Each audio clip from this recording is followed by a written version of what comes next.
Oh, you guys. You guys. I go to make a cup of tea. I get caught by my housemate, and we start chatting.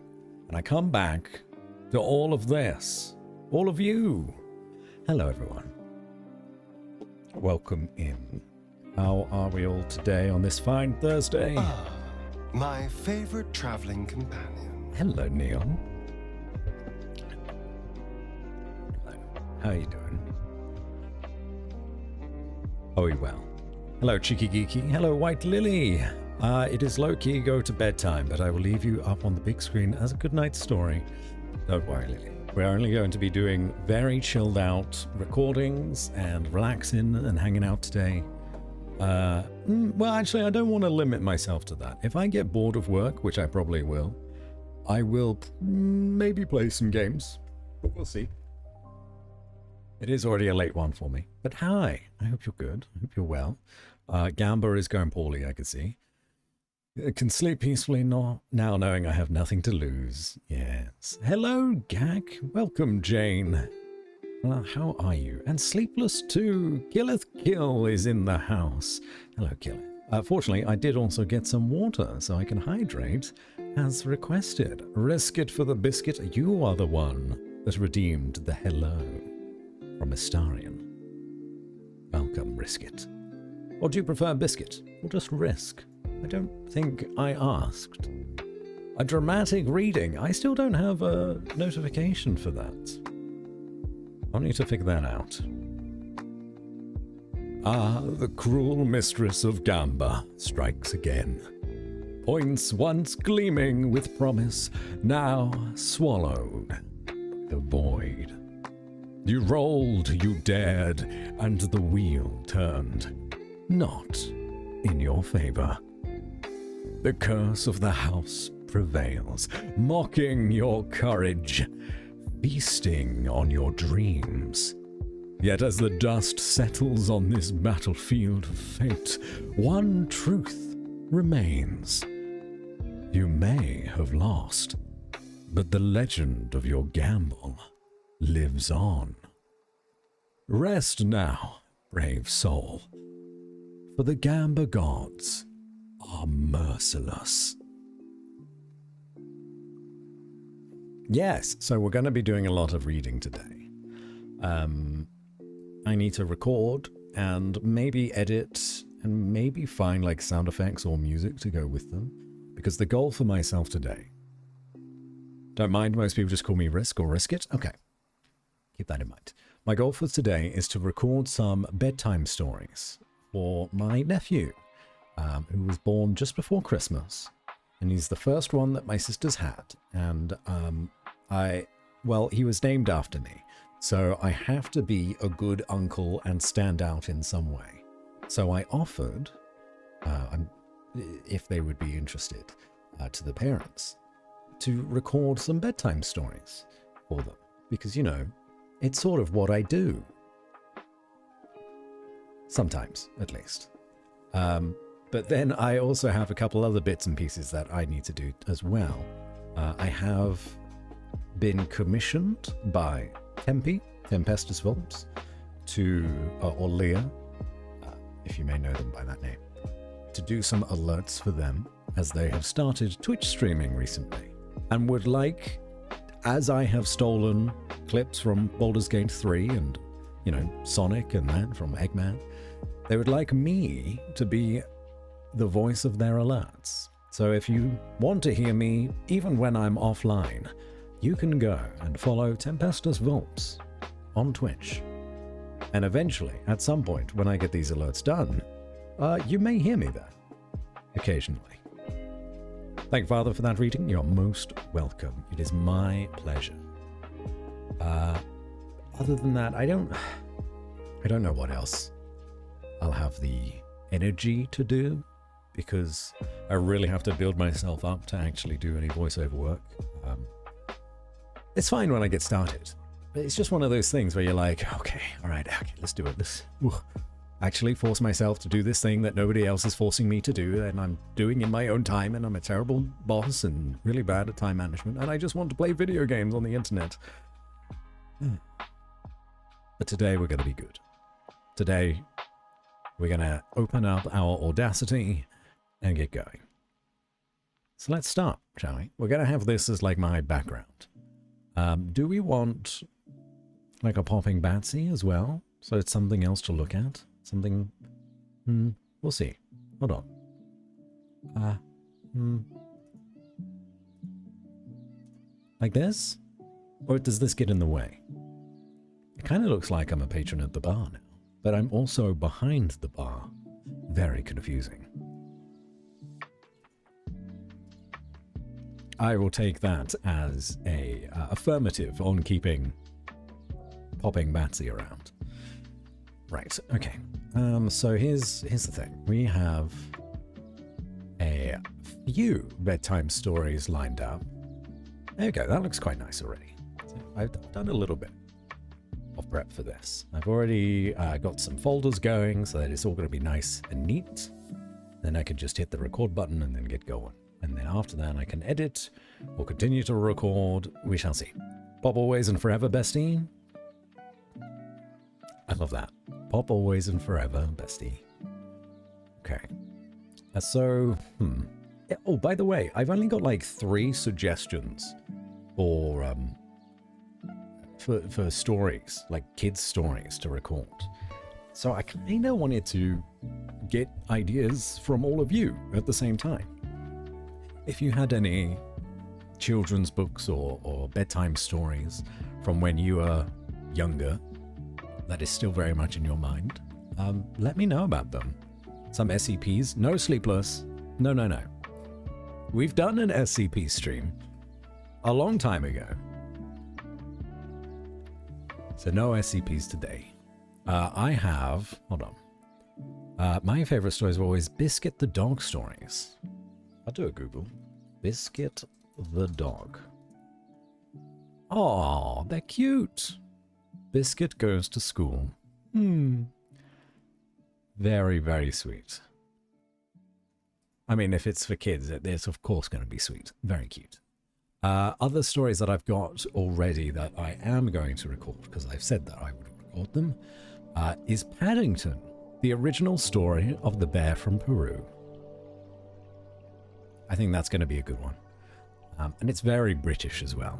Every British person loves Paddington.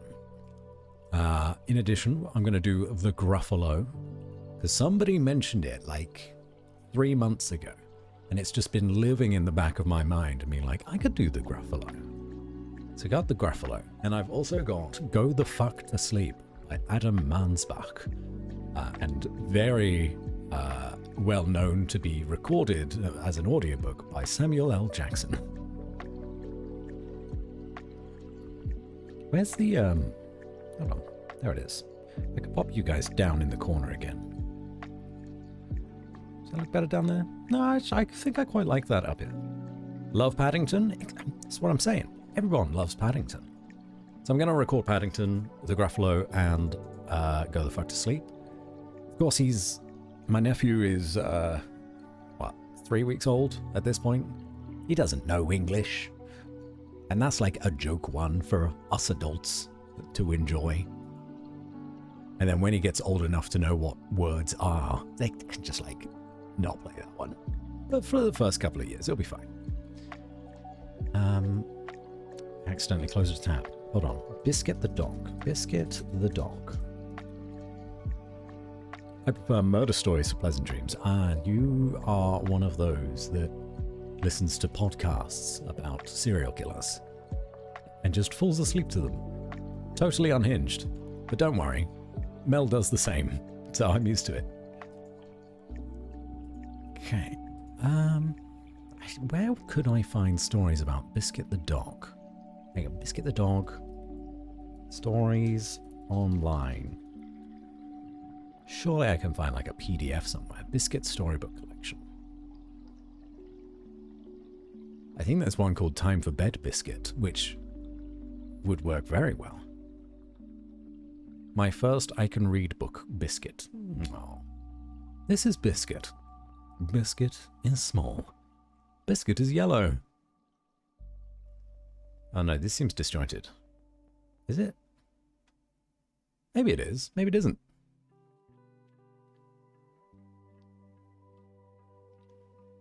Slightly out of order from where I found it, but I think it works. Yeah. 20, 22. Woof. Biscuit wants to curl up. Sleepy puppy. Good night, Biscuit. And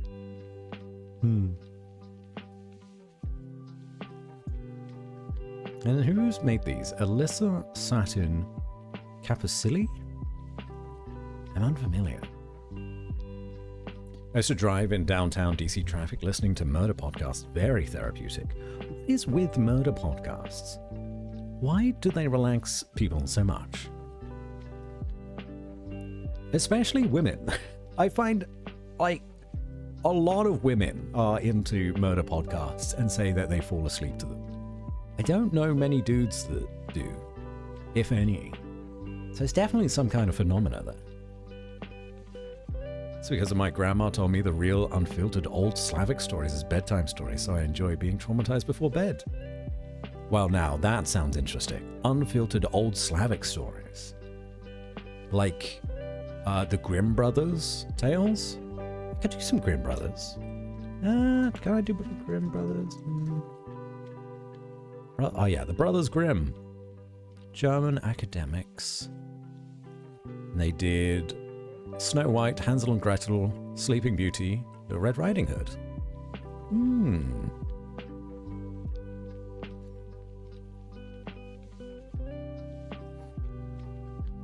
Keeps me from committing road rage in the nation's capital. Okay. I suppose it's good for you to be at least a little occupied, to not focus on the rage. They relax because we are comfortable when we are uncomfortable. Whoa. Alright, let me see if I can find... The Grimm's tales are so dark, though. Grimm's fairy tales. I may need to do, like, more kid-friendly versions. Even though I would prefer to read the Grimm's versions.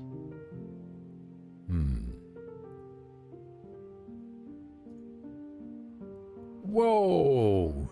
Grimm's fairy tales illustrated. £395. Jesus. Yeah, I don't have that money. The Grimm stories are peaceful compared to Baba Yaga. I'm scared. I'm scared of the Slavic stories. Right. Okay, well I got a tab for biscuits. What was this one called? Biscuits Bedtime. Got that one open. So we could do one of those maybe. But it seems to more so be like a illustrated book to help kids learn to read rather than be a bedtime story. Let's look up some bedtime stories from the 90s. From the 90s would be good. Because then I would know them. My sister would know them. The Very Hungry Caterpillar is actually a great shout. I remember The Very Hungry Caterpillar. The Very Hungry Caterpillar.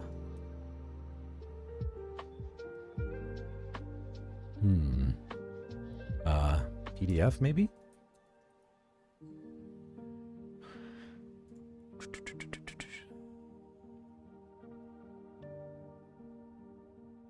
Oh, it's so cute. In the light of the moon, a little egg lay on a leaf. Oh, this works. One Sunday morning, the warm sun came up, and pop, out of the egg came a tiny and very hungry caterpillar. He started to look for some food. On Monday, he ate through one apple, but he was still hungry. He started to look for some food. On Tuesday, he ate through 2 pears, but he was still hungry. So he started to look for some food. On Wednesday, he ate through 3 plums, and so on. Yep, we're doing that one. Sorry if you were getting into it. We'll do the proper recording in a moment. That's what, 5?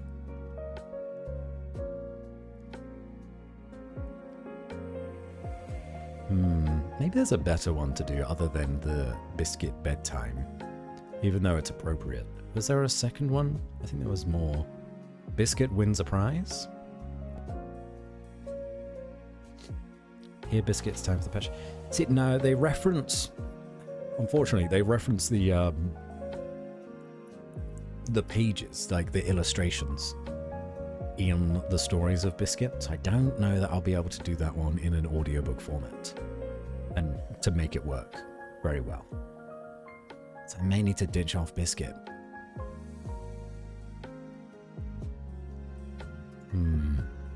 Okay, what else have we got? The rainbow fish, the stinky cheese man, and other fairly stupid tales. I spy Goosebumps. Goosebumps could be good. In fact, Sleepless, you'd enjoy Goosebumps. What else we have? Guess How Much I Love You. Sounds cute. Matilda. Oh, Roald Dahl. Roald Dahl would be wonderful to read. Where the Wild Things Are. That was turned into a movie, TV series recently. Oh, The Places You Go. Dr. Zeus. Dr. Zeus. I'm getting a lot of good suggestions here now. And my voice is going.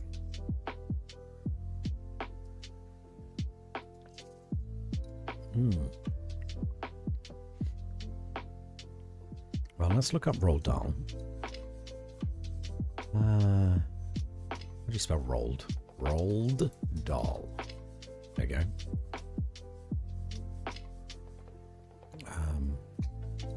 Kids' books online? Question mark? The Twits. I remember the Twits. What else do we have here? Boy, Charlie and the Chocolate Factory, James and the Giant Peach, Matilda, the Twits, and the Witches. Okay. Let's take a look.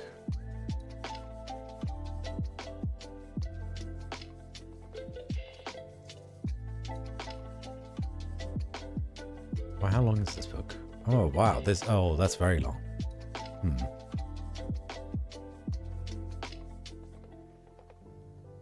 I'd like to suggest some, but I haven't got read any, so good luck. Oh, don't worry.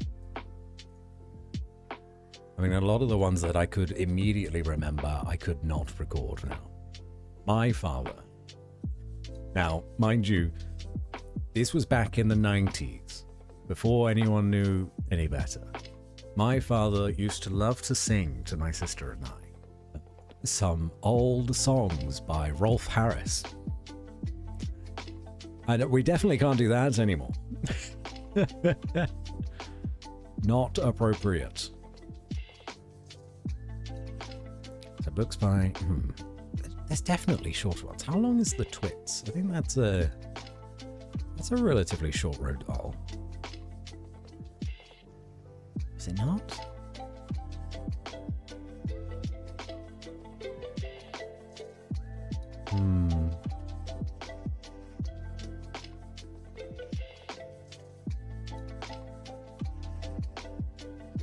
This one's quite a long one.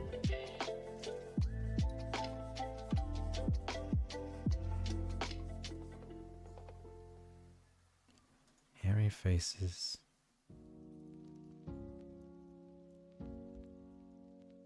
Oh no, actually these are a bit shorter than I thought. No. No, it's not. This is all a single series around the Twits. But there are subheadings that look like different titles. Okay, on that one. The Witches by Roald Dahl. Very long as well. I thought Roald Dahl did shorter books than these.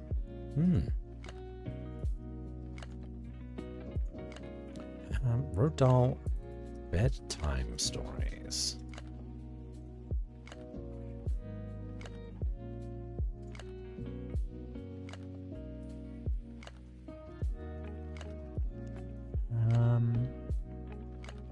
I don't recognize any of these.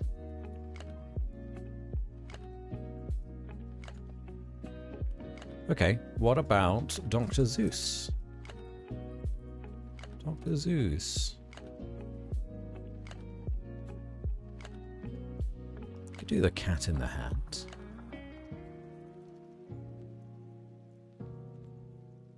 What's this?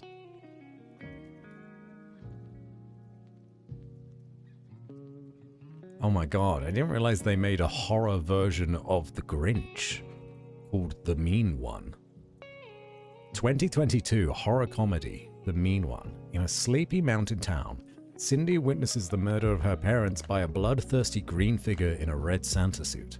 20 years later, the Christmas-hating monster begins to terrorize the town once more. Cindy finds new purpose in stopping the creature and saving the holiday. That's hilarious.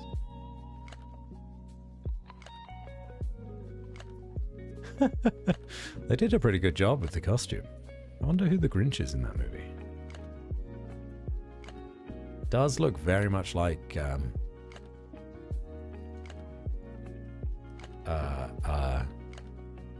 shit, what's his name?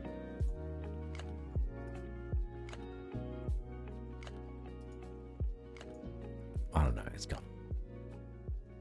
It's gone from my brain. Who played the original Grinch?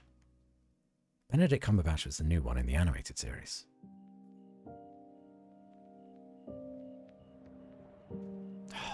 Google.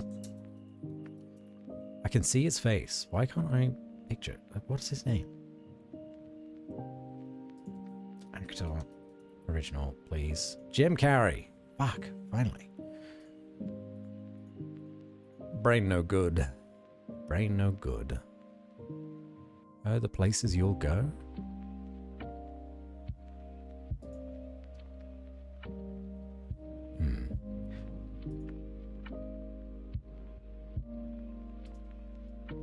Okay, well, we'll do those 4. If I could get a 5th one.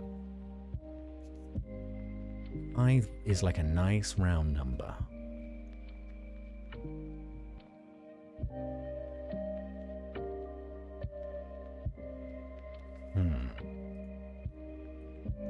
I don't know the rainbow fish, but it looks like it's in the similar vein as the hungry caterpillar. It looks nice.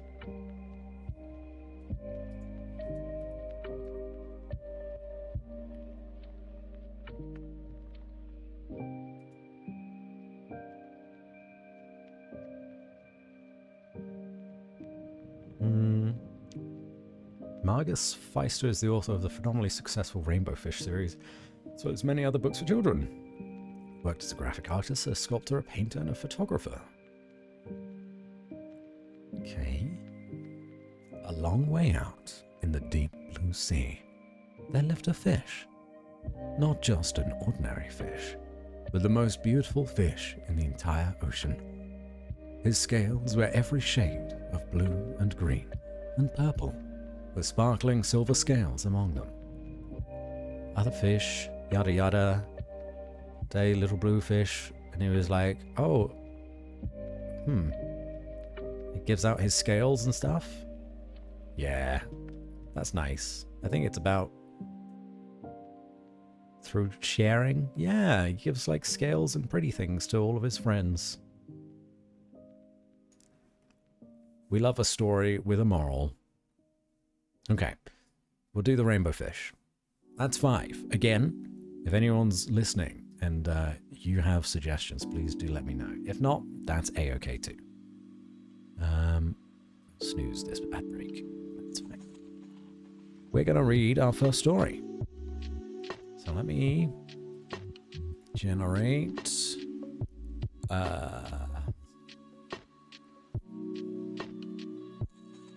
add new track. What a track. Which one should we do first? I think I said I'd do the others first, so let me do... Which one is it?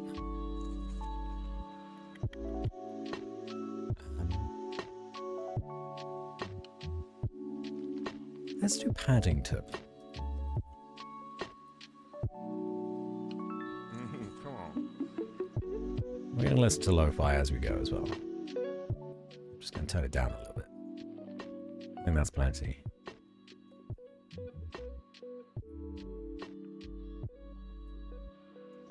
Okay. Do you you want to read along with me? Hold on, actually, I should test this too. Hello. Testing, testing. 1, 2, 3, 4. My name is Batsy, and I'm going to record some stories for you today. It looks like this is working all well and good. Let me just sit back and relax so that I can actually get some stuff going too. Hello.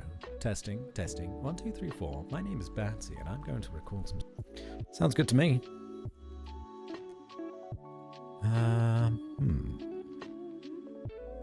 Right.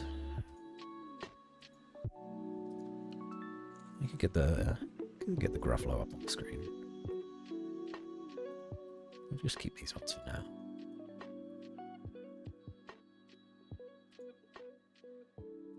Whoop. There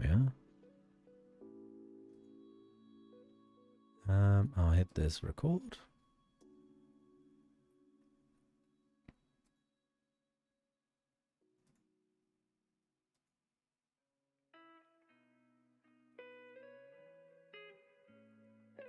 Wait a minute, who? I can't make out who wrote the Gruffalo. It's fine, I'll just say the Gruffalo. The Gruffalo.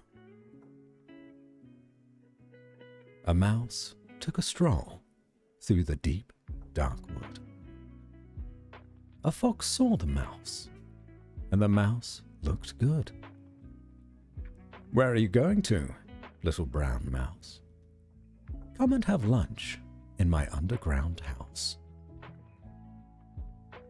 It's terribly kind of you, fox, but no. I'm going to have lunch with a Gruffalo. A Gruffalo? What's a Gruffalo? A Gruffalo, why don't you know? He has terrible tusks, and terrible claws, and terrible teeth in his terrible jaws. Where are you meeting him? Here, by these rocks. And his favorite food is roasted fox. Roasted fox? I'm off, Fox said. Goodbye, little mouse. And away he sped. Silly old fox. Doesn't he know there's no such thing as a Gruffalo? It's a trap, little brown mouse. Hello, bitch. Look, it's almost you. It's an owl. On went the mouse through the deep, dark wood. I shouldn't do that. On went the mouse through the deep, dark wood. An owl saw the mouse, and the mouse looked good. Where are you going to, little brown mouse? Come and have tea in my treetop house. It's terribly kind of you, owl, but no. I'm going to have tea with a Gruffalo. A Gruffalo? What's a Gruffalo? A Gruffalo, why didn't you know? He has knobbly knees and turned out toes and a poisonous wart at the end of his nose. Where are you meeting him? Here, by this stream. And his favorite food is owl ice cream. Owl ice cream, to wit to woo. Goodbye, little mouse. And away owl flew. Silly old owl. Doesn't he know there's no such thing as a Gruffalo? On went the mouse through the deep dark wood. A snake saw the mouse, and the mouse looked good. Where are you going to, little brown mouse? Come for a feast in my log pile house. Do that again. Where are you going to, little brown mouse? Come for a feast in my log pile house. It's wonderfully good. It's wonderfully good of you, snake, but no, I'm having a feast with a Gruffalo. A Gruffalo? What's a Gruffalo? A Gruffalo, why didn't you know?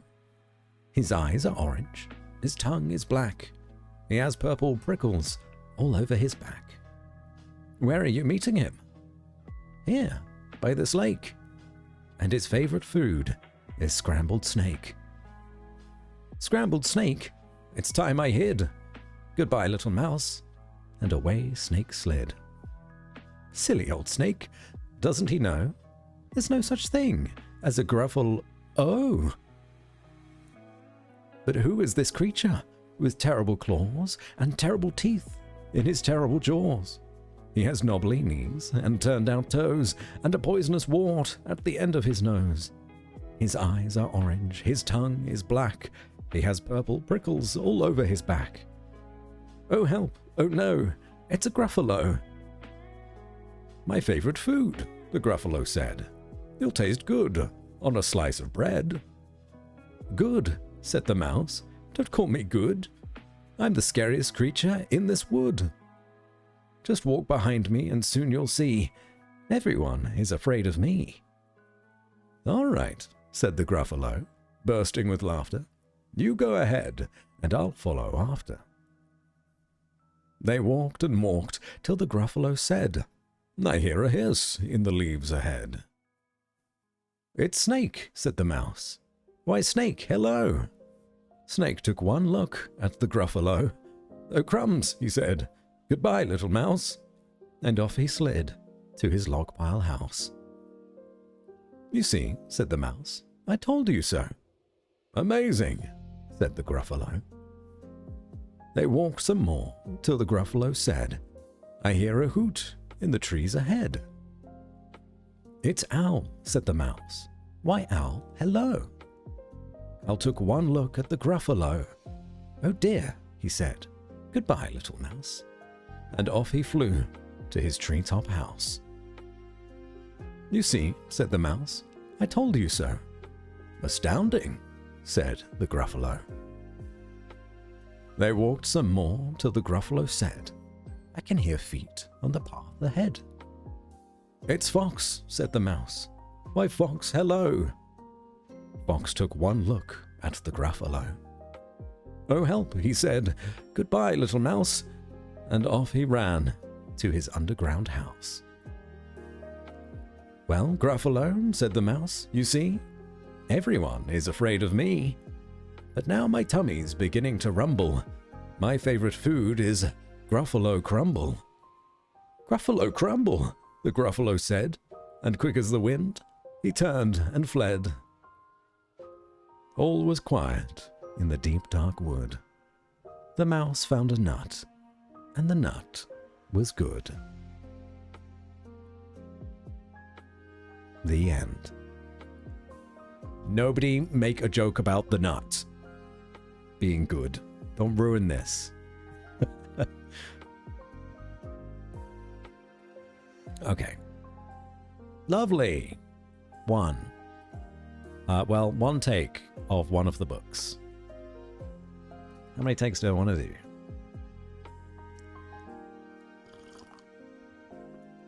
That's telling us not to while implying the joke anyway. See, Kitty Yummy? That's how you get away with it. What nuts are you talking about? Hello, lass. And hello, Pidge. And hello, Kitty. Hello again, Gak. That was a good sip sound.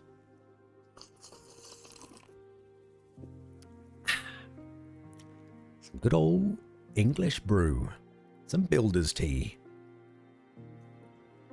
Hope you're all good. Hope you all enjoyed that first... Oh yeah, there you go. There's the sound wave. First run on one of the stories. I'm going to make a new track. I'll solo this. In fact, let's listen to like a random part of this. Gruffalo? What's a Gruffalo? A Gruffalo? Why didn't you know? He has knobbly knees and turned out toes and a poisonous wart at the end of his nose. Where are you meeting him? I popped on the P here by this stream. And his favorite food is owl ice cream. It sounds okay. If there's something else that needs recording, because there's like breaks in between, I can just go back and do like the little sentences in between the rhymes. It's got a flow to it, which is easily replaceable. Is this Audacity? It is. Hey, Mats, what's happening today? I'm doing some recordings for my nephew, and I'm going to compile them into like a little album. And you know what? I'm going to release them as well. I'm going to give them out for free. And hopefully, don't tell the authors, because they'll They may not like, I don't know. I don't know if they want me doing audiobooks. But you guys can all listen to them if you're cool about it. So be cool. Yeah, I'll just have them up somewhere. I don't know. Spotify, YouTube, SoundCloud. Who knows? But yeah, this is just Audacity. Simple audio recorder, editor. Nothing fancy needed. That's what I use for basically all my audio work.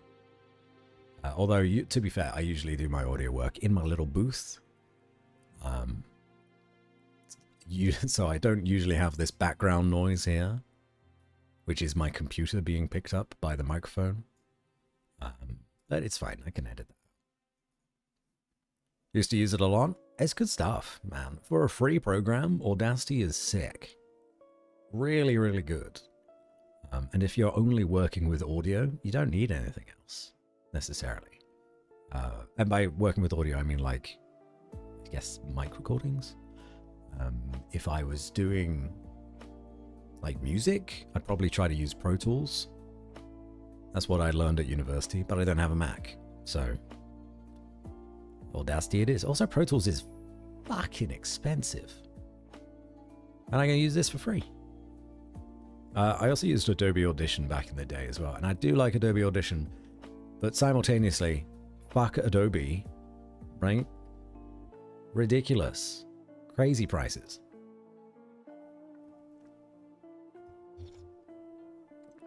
All the music programs are super expensive. They sure are. I bet you're very familiar with that. Attempted Audacity once, didn't feel like learning it. Threw it back into Sony Vegas since I didn't really do a lot of stuff yet. Had it all in one. Yes, yeah. I've got, what do I have on here?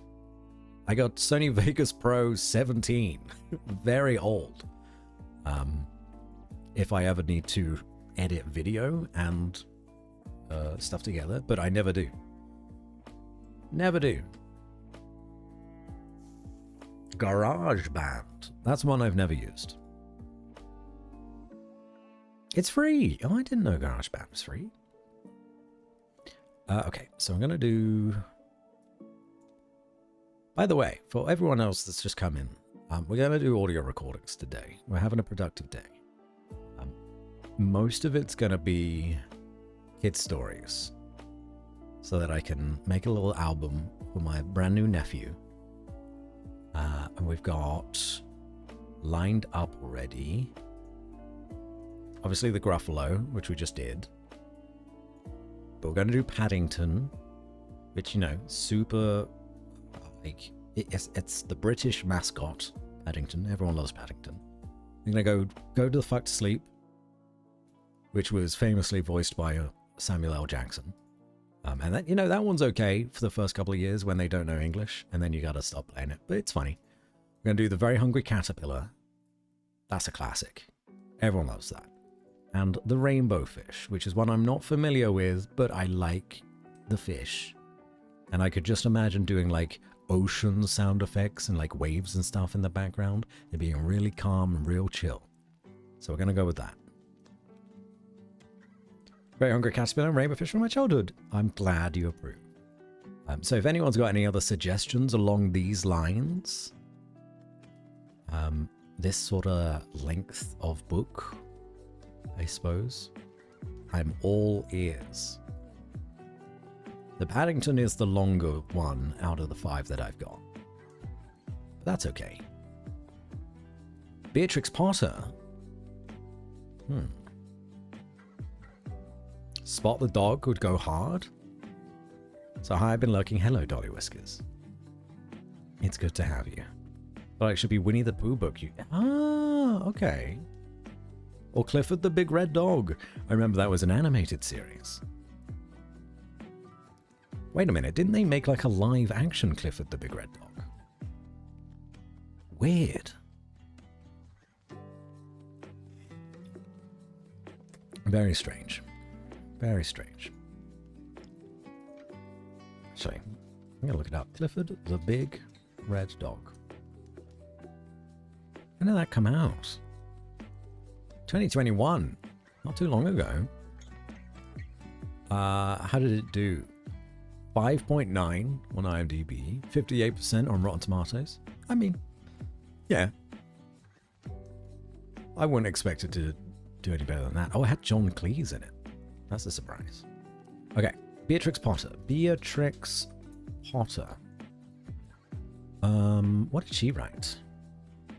The Tale of Peter Rabbit. Classic. Tale of Peter Rabbit, PDF. In fact, The Tale of Peter Rabbit is over 100 years old, which means it should be public domain, right? It was written in 1901, supposedly. That's a very good suggestion, if so. Hold on. Hold on now. Why can't I find it? It's got 94% on audience. Oh, I just looked at it generally on Google. I didn't click on Rotten Tomatoes. But that's good to hear.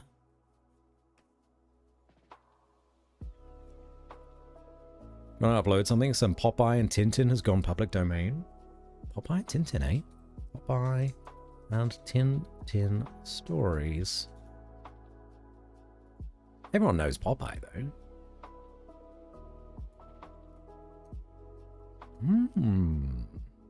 Yeah, I suppose if I want to avoid getting in trouble with anyone, public domain is definitely okay to share with you guys.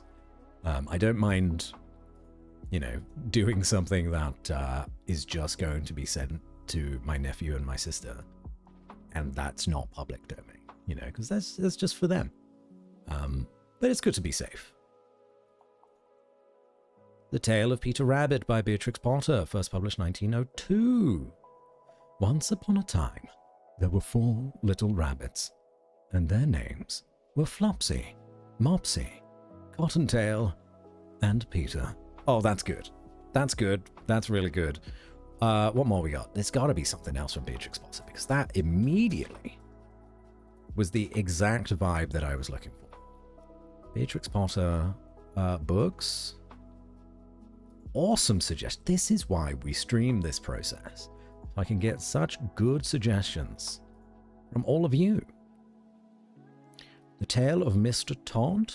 The Tale of Squirrel Nutkin. What a name. Benjamin Bunny. Tom Kitten. I could do a few of these. Oh, they are good. Popeye and Tintin stories. Wasn't it like a comic series? Oh, Winnie the Pooh. Is that public domain? Winnie the Pooh.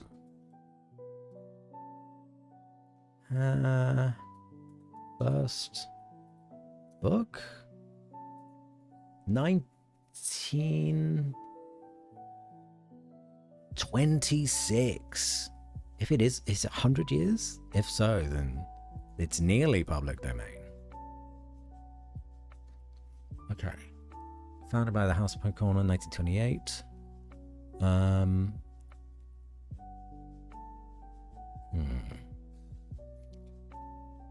Someone made Pooh a horror movie, so I'd guess so. This is what I mentioned earlier. I was looking up Dr. Seuss as well, and I found out that they made The Grinch into a horror movie too. Hold on. Is Winnie the Pooh public domain? It's the original Winnie the Pooh stories by A.A. Milne entered public domain January 1st, 2022.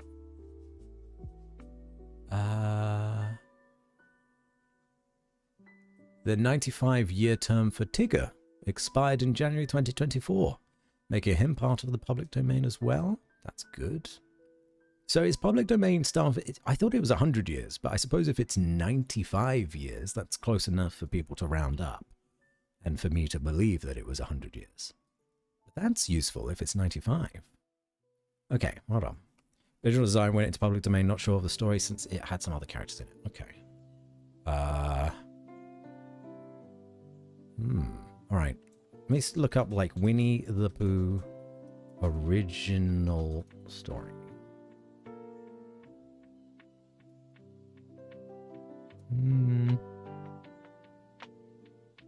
History of Winnie the Pooh.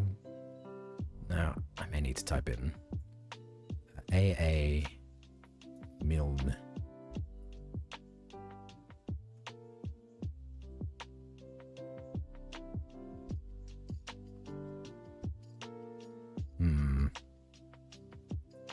PDF? Surely it's been scanned.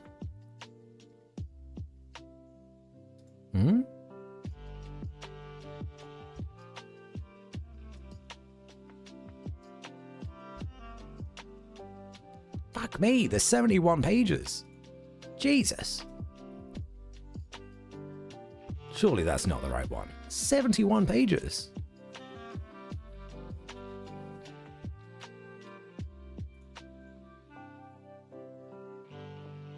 Actually, did I check to see how long Tale of Peter Rabbit was? It's about 25 pages. That's fine. And it's like very large text. That's okay. We can do that one. Ah, wait, what's this one? Winnie the Pooh.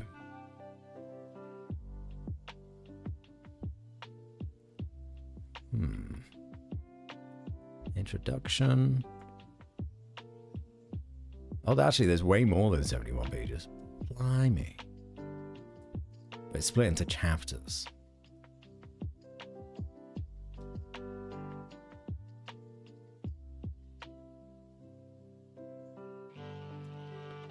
And this is only the first 10 pages in this PDF. Dang. Okay, well, Winnie the Pooh seems to be a bit of a mess. I'll put a pin in it for now. It's this weird thing called a book. Unbelievable. Harry McClary? Harry McClary? Harry McClary. I've never heard of it. Seems to be a dog.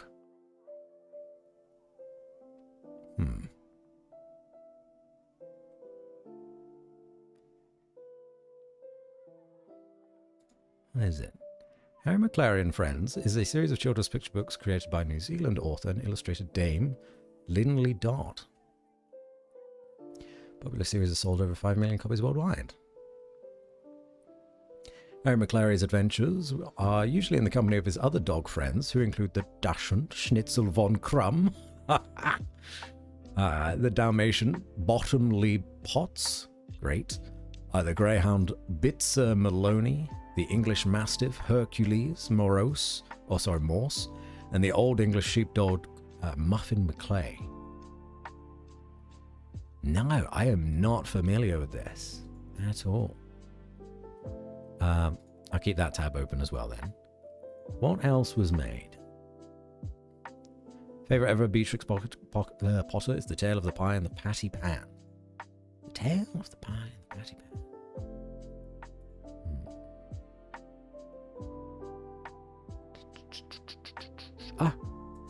1905. That is public domain. Will that open? You guys had some good suggestions. Hold on.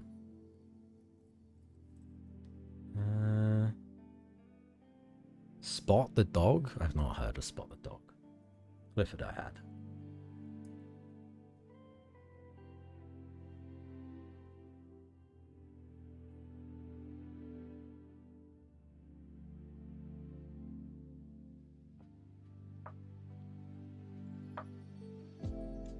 Asterix and Obelisk.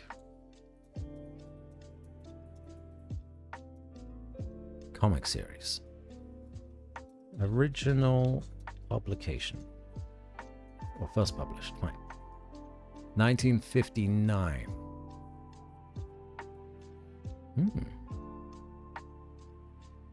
Next spot, you need the pictures. Gotcha.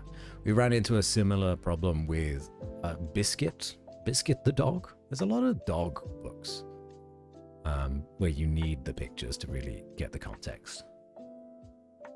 Old English Sheepdog, my first dog from ages ago. Loved them.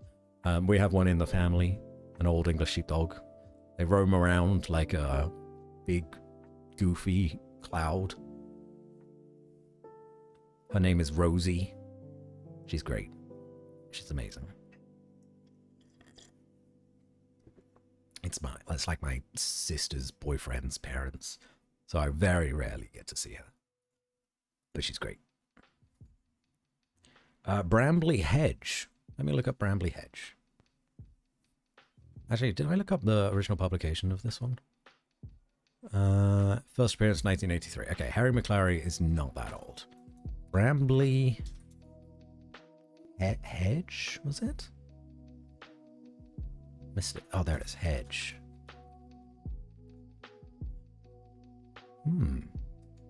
This looks old.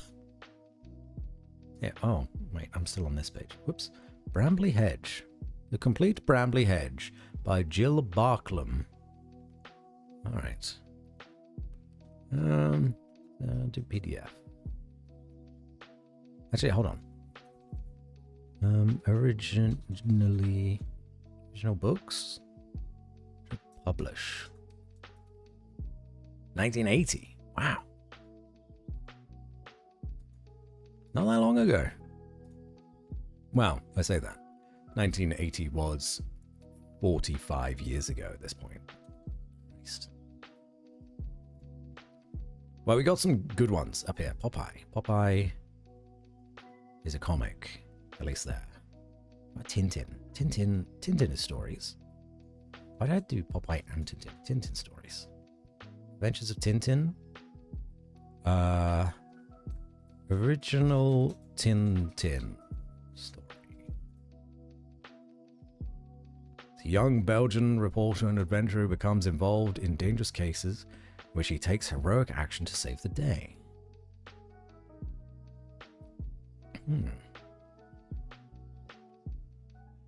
All right, well, we'll get to it. I really, really like... Where'd it go? Can I put it up? Where is it? Oh, there it is. Tale of Peter the Rabbit. We're going to add that to the list of things to record today, because Peter Rabbit is such a good shout. Maybe we'll do Tale of the Pie and the Patty Pan. Beatrix Potter just generally is a good shout. Really, really good idea. Separates a comic from a picture storybook, text bubbles. Whether or not you need, at least in my mind, for me to convert it to an audiobook, at least, you know, for what I'm doing today, I would need it to not rely on the pictures to convey the message. Or for context, you know.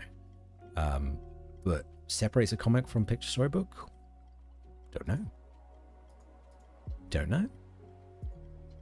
So we did that one. Should we do Paddington? Should we do Paddington next? It's probably a good idea. A notification. No, I'm good. Also, I typed in Paddington here, but then I did the Gruffalo. Gruffalo. This one will be Paddington.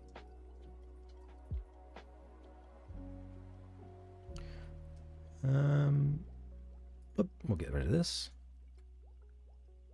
Actually, no. Why did I do that? We want the story. And you can all follow along. Okay, this one's going to be a bit longer. It's 31 pages. Or give or take. Point, though it does also remind me of the early radio shows where they would tell stories with sound effects. Well, yeah. Simple sound effects I don't mind doing. You know, I'm not making any money off of this. So I'm not going to put too much effort into it. He's not even 3 weeks old. He can get what he gets. All right. I need to hit the record button. Let's put this over here. We'll solo this one so we don't have the recordings going in the background.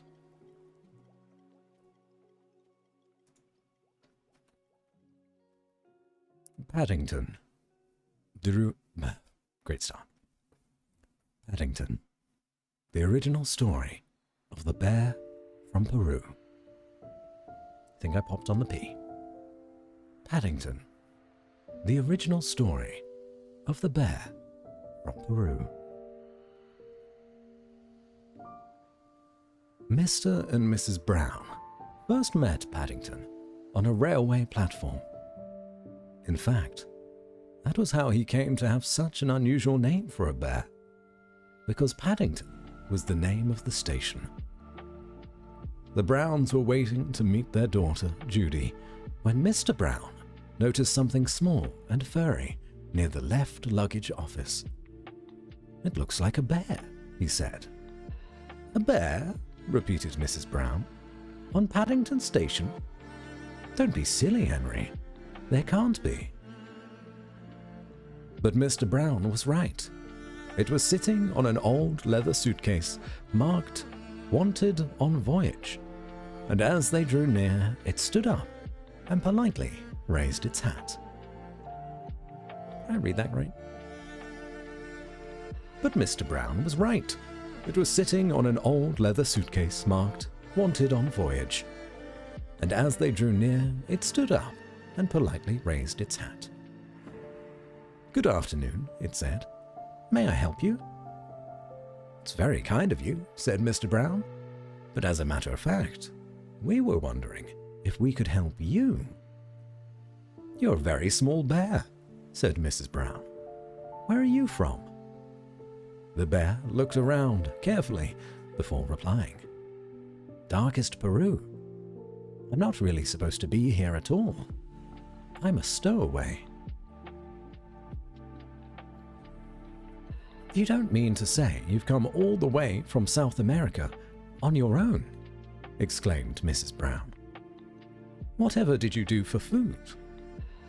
Unlocking the suitcase, the bear took out an almost empty glass jar. "I ate marmalade," it said. "Bears like marmalade." Mrs. Brown looked at the label around the bear's neck. It said, quite simply, "Please look after this bear. Thank you." "Oh, Henry," she cried. "We can't leave him here all by himself. There's no knowing what might happen to him. Can't he come home and stay with us?" "Stay with us?" repeated Mr. Brown nervously. He looked down at the bear.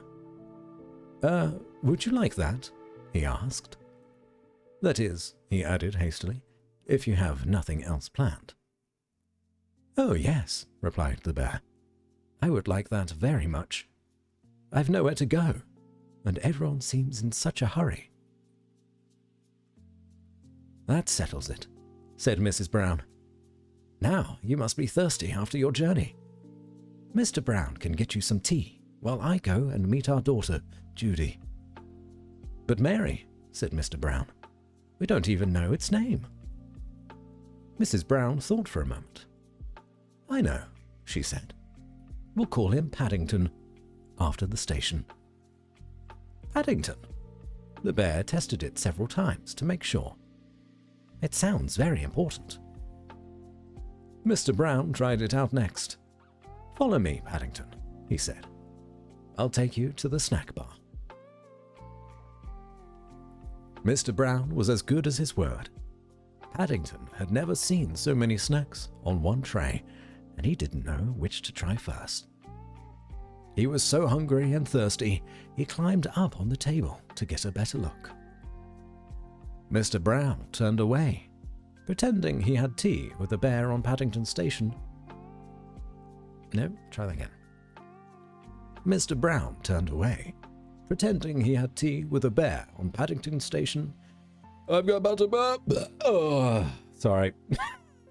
I'm gonna have some tea.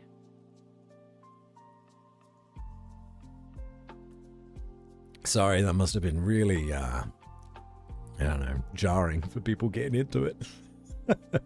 Live recordings. It is what it is.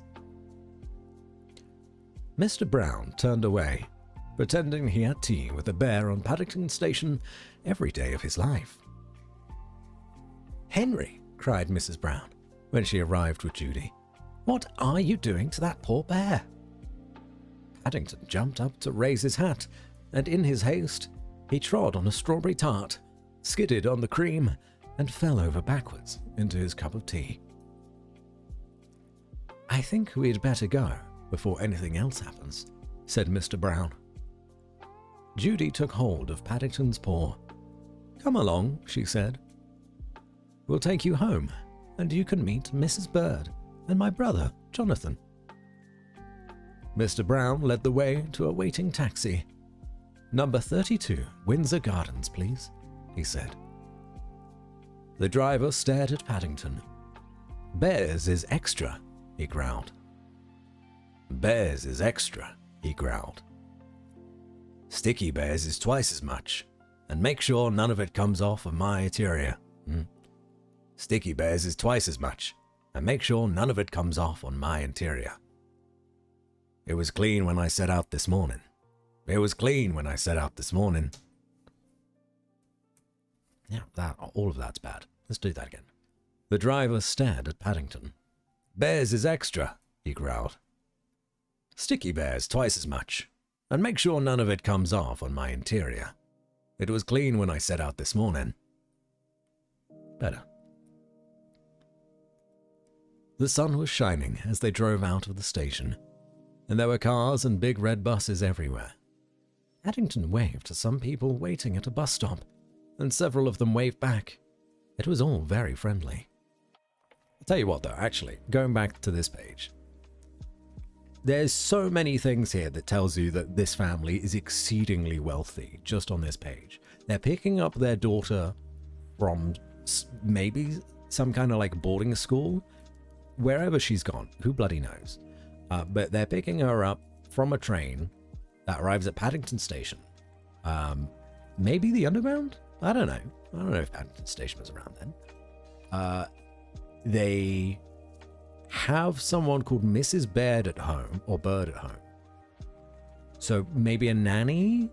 Like a hired nanny? And they decide to get a black cab, which would cost an exceeding amount of money. I got a black cab from Heathrow once, and it cost me nearly £100 to get to my house. And I don't even live that far from Heathrow. Fucking ridiculous prices. Also, what was the last thing? I had one more thing in mind. Oh yeah, they live at Windsor Gardens. Come on. This bear is the luckiest bear ever to run into this family. Anyway, rant over. The sun was shining as they drove out of the station, and there were cars and big red buses everywhere. Paddington waved to some people waiting at a bus stop, and several of them waved back. It was all very friendly. Paddington tapped the taxi driver on his shoulder. "It isn't a bit like Darkest Peru," he announced. The man jumped at the sound of Paddington's voice. "Cream," he said bitterly. "Cream and jam all over me coat." He slid the little window behind him shut. "Oh dear, Henry," murmured Mrs. Brown. No, Mrs., not Mr. "Oh dear, Henry," murmured Mrs. Brown. "I wonder if we're doing the right thing." Fortunately, before anyone had time to answer, they arrived at Windsor Gardens, and Judy helped Paddington onto the pavement. "Now you're going to meet Mrs. Bird," she said. "She looks after us. She's a bit fierce at times, but she doesn't really mean it. I'm sure you'll like her." Paddington felt his knees begin to wobble. "I'm sure I shall, if you say so," he replied. "The thing is, will she like me?" "Goodness gracious," exclaimed Mrs. Bird. "What have you got there?" "It's not a what," said Judy. "It's a bear called Paddington, and he's coming to stay with us." "A bear," said Mrs. Bird, as Paddington raised his hat. "Well, he has good manners. I'll say that for him." "I'm afraid I stepped on a jam tart by mistake," said Paddington. "I can see that," said Mrs. Bird. "You'd better have a bath before you're very much older." "What does that mean?" "You'd better have a bath before you're very much older." Try again. "I can see that," said Mrs. Bird. "You'd better have a bath before you're very much older." "Judy can turn it on for you. I dare say you'll be wanting some marmalade too." "I think she likes you," whispered Judy. "Hold on." How did Mrs. Bird know that Paddington likes marmalade. No one has mentioned marmalade. She's got some, like, marmalade intuition. Thank you, Dolly Whiskers.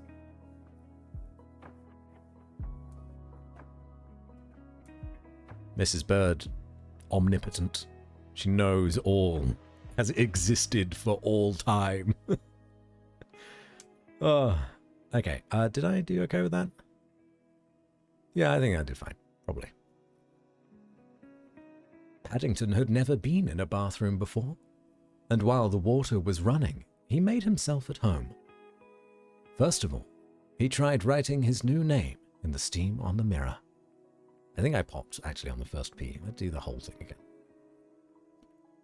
Paddington had never been in a bathroom before, and while the water was running, he made himself at home. First of all, he tried writing his new name in the steam on the mirror. Then he used Mr. Brown's shaving foam to draw a map of Peru on the floor.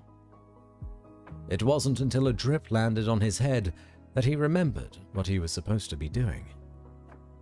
He soon discovered that getting into a bath is one thing, but it's quite another matter getting out again, especially when it's full of soapy water. Paddington tried calling out, "Help!" At first, try it again.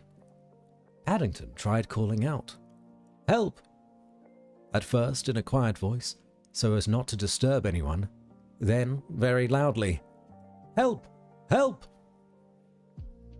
When that didn't work, he began bailing the water out with his hat, but the hat had several holes in it, and his map of Peru soon turned into a sea of foam. Suddenly, Jonathan and Judy burst into the bathroom and lifted a dripping Paddington onto the floor. "Thank goodness you're all right," cried Judy. "We heard you calling out." "Fancy making such a mess," said Jonathan admiringly. "You should have pulled the plug out." "Oh," said Paddington. "I never thought of that." When Paddington came downstairs, he looked so clean, no one could possibly be cross with him. His fur was all soft and silky, his nose gleamed, and his paws had lost all traces of the jam and cream. The Browns made room for him in a small armchair, and Mrs. Bird brought him a pot of tea and a plate of hot buttered toast and marmalade. "Now," said Mrs. Brown, "you must tell us all about yourself. I'm sure you must have had lots of adventures." "I have," said Paddington earnestly. "Things are always happening to me. I'm that sort of bear." "Things are always happening to me. I'm that sort of a bear." He settled back in the armchair. "I was brought up by my Aunt Lucy in darkest Peru," he began. "But she had to go into a home for retired bears in Lima."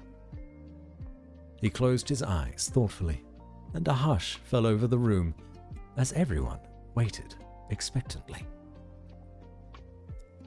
After a while, when nothing happened, they began to get restless. Mr. Brown tried coughing. Then he reached across and poked Paddington. "Well, I never," he said. "I do believe he's fast asleep." "After all that's happened to him," said Mrs. Brown. "Is it any wonder?"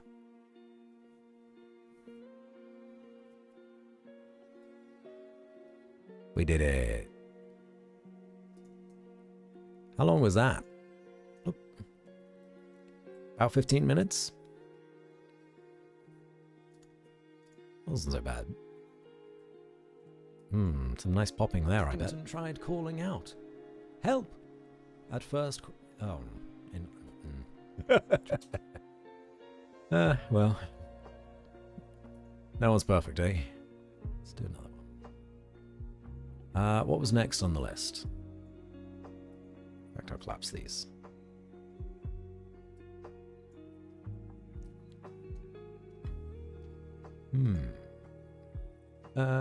Go the fuck to sleep?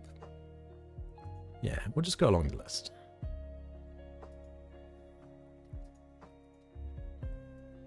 Sorry for the very unconventional stream, by the way, everyone. I hope it's okay that we do something like this. Because it is actually helping me kind of like multitask in a way. I can get a stream done and out the way, give some kind of entertainment to the lovely folks at home, and do one of the things that I've been meaning to do but have been procrastinating for a long time.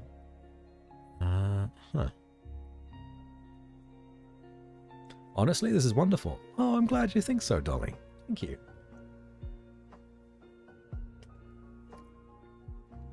It's a big difference in the length of the Gruffalo and Paddington, but I don't think that's necessarily a bad thing.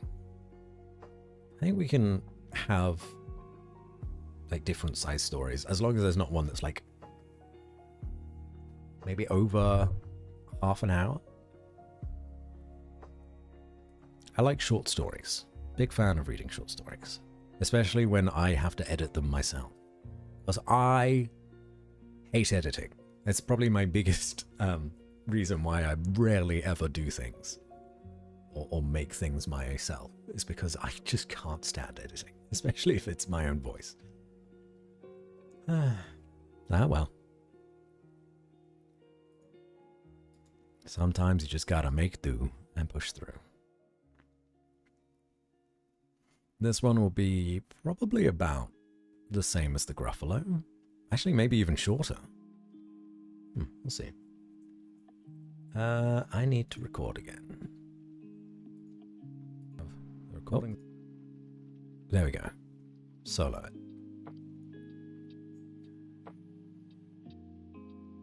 Go the fuck to sleep. Bit moany. Let's try that again. Good start. Go the fuck to sleep.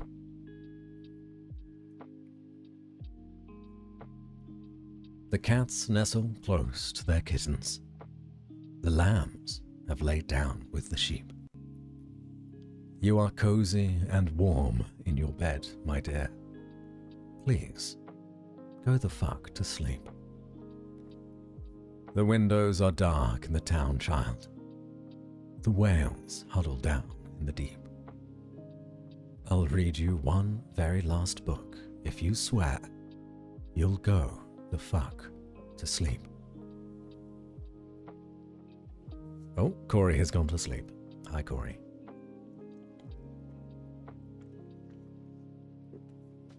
Hydrate. Important. The eagles who soar through the sky are at rest, and the creatures who crawl, run, and creep. I know you're not thirsty. That's bullshit. Stop lying. Lie the fuck down, my darling, and sleep. The wind whispers soft through the grass, hun. The field mice, they make not a peep. It's been 38 minutes already. Jesus Christ, what the fuck? Go to sleep. All the kids from daycare are in dreamland. The froggy has made his last leap. Hell no, you can't go to the bathroom. You know where you can go. The fuck to sleep. The owls fly forth from the treetops. Through the air they soar and they sweep. The hot crimson rage fills my heart, love. For real. Shut the fuck up and sleep. The cubs and the lions are snoring, wrapped in a big, snuggly heap. How come you can do all this other great shit, but you can't lie the fuck down and sleep? The seeds slumber beneath the earth now, and the crops that the farmers will reap. No more questions. This interview's over. I've got 2 words for you, kid. Fucking sleep. The tiger reclines in the Siberian jungle. The sparrow has silenced her cheep. Fuck your stuffed bear. I'm not getting you shit. Close your eyes, cut the crap, sleep. Flowers doze low. Flowers doze low in the meadows, and high on the mountains so steep. My life is a failure. I'm a shitty ass parent. Stop fucking with me, please, and sleep. The giant pangolins of Madagascar are a-snoozing as I lie here and openly weep. Sure, fine, whatever. I'll bring you some milk. Who the fuck cares? You're not gonna sleep. This room is all I can remember. The furniture, crappy and cheap. You win. You escape. You run down the hall as I nod the fuck off and sleep. Bleary and dazed, I awaken to find your eyes shut, so I keep my fingers crossed tight as I tiptoe away and pray that you're fucking asleep.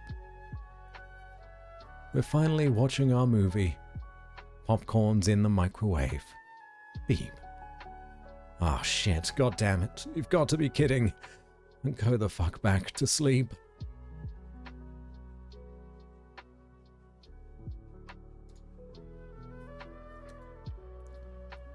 Four and a half minutes. Lovely. I think I was quite hard on the P on the end of sleep. Very popping. So I may need to go back and do that one again later, but because it's only 4 minutes, I don't mind. But for now, let's keep it going, shall we? I don't want you guys to have to listen to me recording the same stories over and over again. Love reading this to my son when he was younger. He was a very difficult child to get to sleep. As a 15-year-old now, he gets a kick out of it. Oh, that's cute. I like that. The rainbow fish, I think, was next. Rainbow fish? Oh no, hungry caterpillar. That's okay, I'll make another. 11 out of 10 reading. I was told to go the fuck to sleep, and I did. You better. Very hungry. Hungry caterpillar. This one here, do this one. I know you guys can't see Audacity at the minute. That's fine. You don't really need to. Hello, Pengu. Welcome in. Welcome in. How are you? Hope you're well. You've caught us between recordings. This one's very dark. They must have scanned this in like a really old library or something and forgot to turn on the lights. Because this is definitely a scan. You can see how it's kind of been cut off here. That's fine. The Very Hungry Caterpillar by Eric. Sweet. And it's dedicated to his sister, Krista. That's sweet. And now I'm reading it for my sister and her baby. Caterpillar is one of my favorites as a wee boy. Me too, Corey. Me too. That's why it's on the list. We've also got the rainbow fish. We're going to do Peter Rabbit, as suggested by, was it Dolly that suggested Peter Rabbit?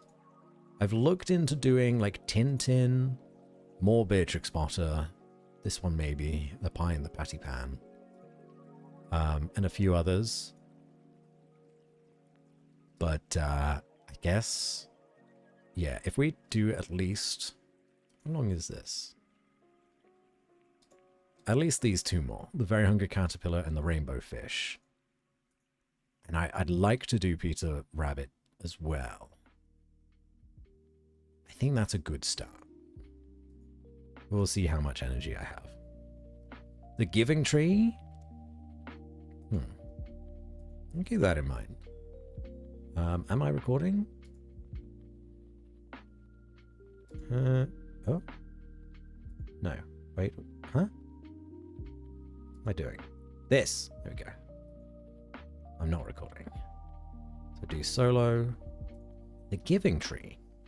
Actually, I may need to Google that. Hold on. I just hit this.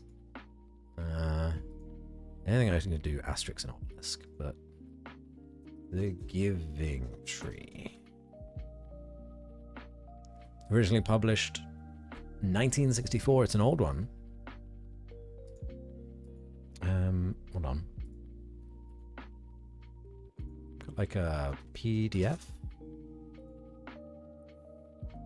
I remember hearing of it, but I'm not familiar with the story.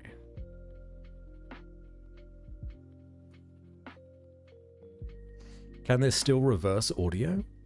Yes. Audacity? Yes. You want to see? Wait, the given tree. Oh, this is a given tree. Once there was a tree, and she loved a little boy. And every day the boy would come, and he would gather her leaves, and make them into crowns, and play king in the forest. Oh, this is nice. Wait. How long is it? Not long. Oh, it's an old man. Okay. I'm unfamiliar with the Giving Tree, but it's been promoted just from the general vibe. Spoilers. Oh, I'm sorry. I'm so sorry, Peggy. Oh. Yeah, we're going to pop that next to Peter Rabbit.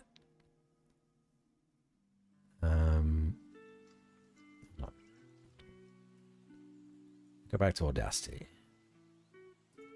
Here you go. You just select this, and then you do a... Oh, you can't see my menu here. I'm currently on a menu. But you can reverse. Bloop.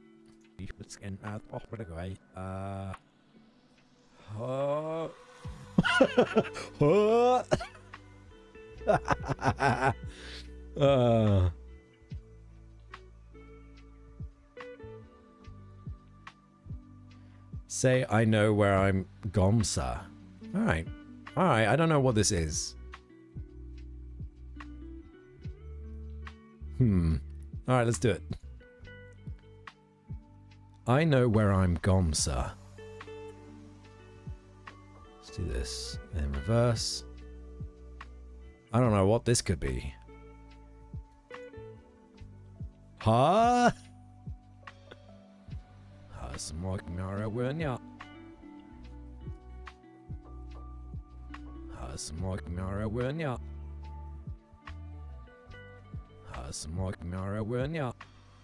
is that supposed to be? I smoke marijuana.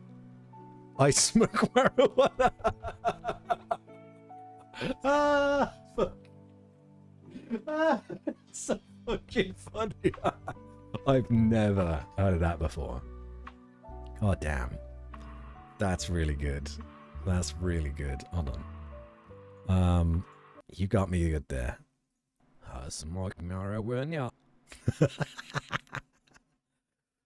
Okay, right. Here's a fun effect that I like to put on sometimes, though. If I'm doing, like, stuff that makes me want to sound like a ghost, I like reversing the audio like I have now, and then adding a little bit of a reverb to it. Already got presets there. Was it reverb or was it echo? I don't remember.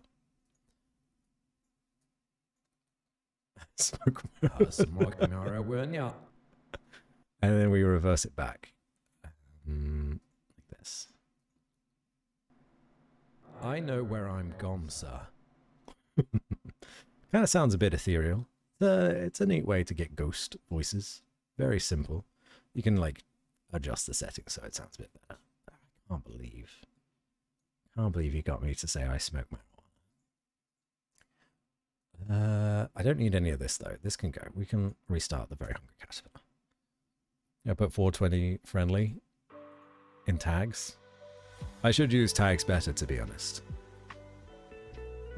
Although I did see Schneebles, because I was watching Schneebles play a little bit of Dredge before starting the stream today.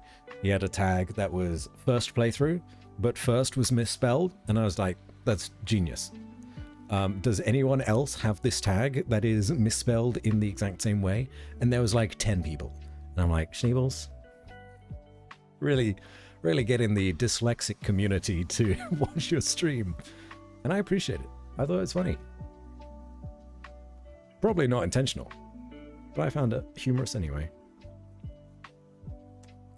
Okay, let's Christ, I think it was S before T. But close enough.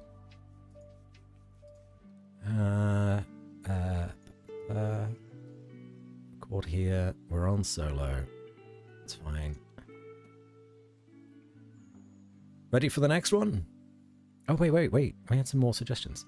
Dr. Zeus also has a book called Sleep Book. He hated that book because when it came out, knew I was done messing around. Something about the rhythm of the rhymes always put him to sleep. Castaway Cats by Lisa Wheeler is a great one. No, that you can add water sounds to. Okay. Hold on. I'm going to write them down. Dr. Zeus Sleep Book. And then I'll open another tab. Castaway Cats. Castaway Cats. Lisa Wheeler.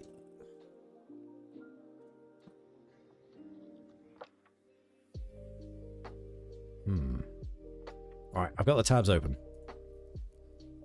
We've been holding out on Very Hungry Caterpillar for a while. Where's my Firebox? There it is.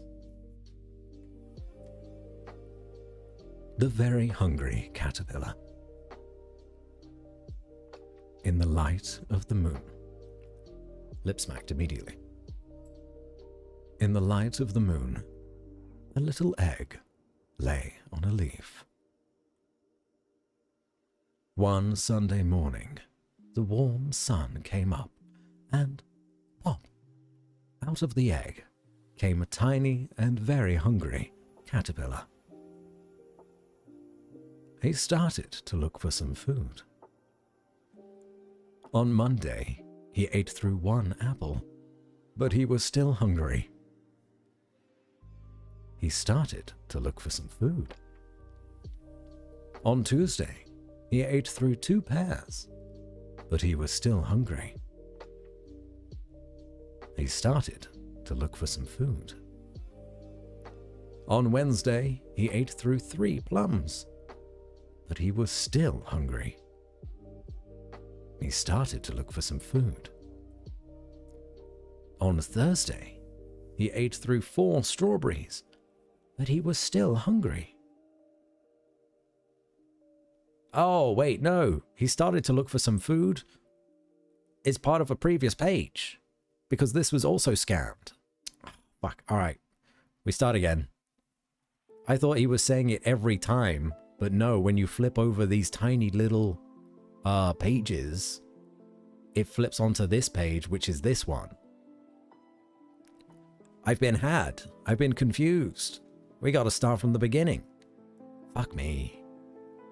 Tricked by a book for 3-year-olds. The Very Hungry Caterpillar. In the light of the moon, a little egg lay on a leaf.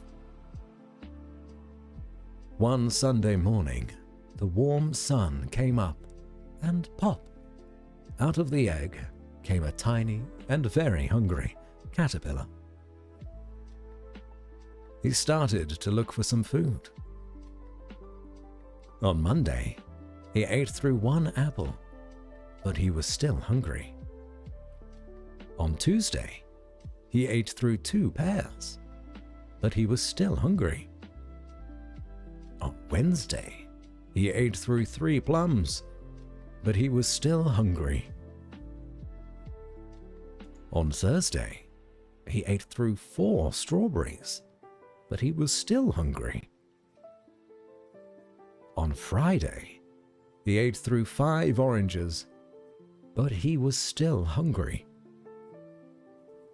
On Saturday, he ate through 1 piece of chocolate cake, 1 ice cream cone, 1 pickle, 1 slice of Swiss cheese, 1 slice of salami, 1 lollipop, 1 piece of cherry pie, 1 sausage, 1 cupcake, and 1 slice of watermelon.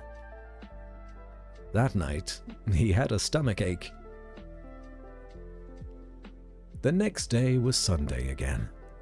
The caterpillar ate through 1 nice green leaf, and after that, he felt much better. Now he wasn't hungry anymore, and he wasn't a little caterpillar anymore. He was a big, fat caterpillar. He built a house called a cocoon around himself. He stayed inside for more than 2 weeks.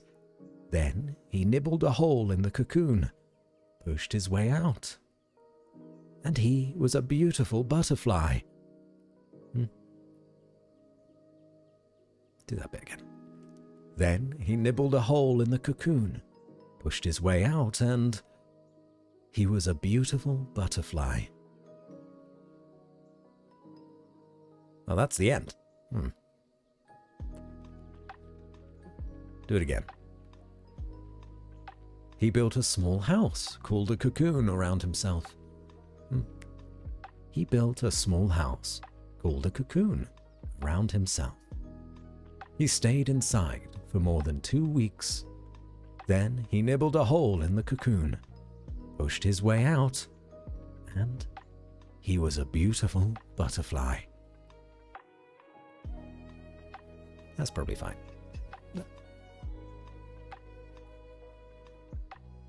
It was okay. Not sure if I'm happy with the end. It's okay. I can do a re-recording later. Wonder if this is a way to get kids to eat 5 fruit and veg. I sort of thought that.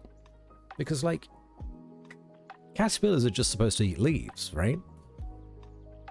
As I was reading it, I did have the thought that maybe going through all of that junk food that caterpillars are not supposed to eat is a way of and he's still hungry, is a way of telling kids, oh, enjoy your stay. What the heck?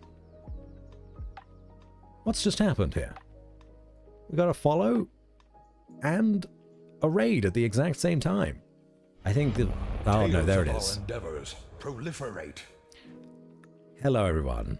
Warden Artemis, thank you for the follow. Hello, hello. Warden Art? No, wait, I got confused myself. Artie raided me, and Carver Nicola? Carla, I'm assuming. Please correct me if I'm wrong. Thank you for the follow. Oh my word, really struggling. Sub Batsy, hello Artie. How you doing? Welcome in, Raiders.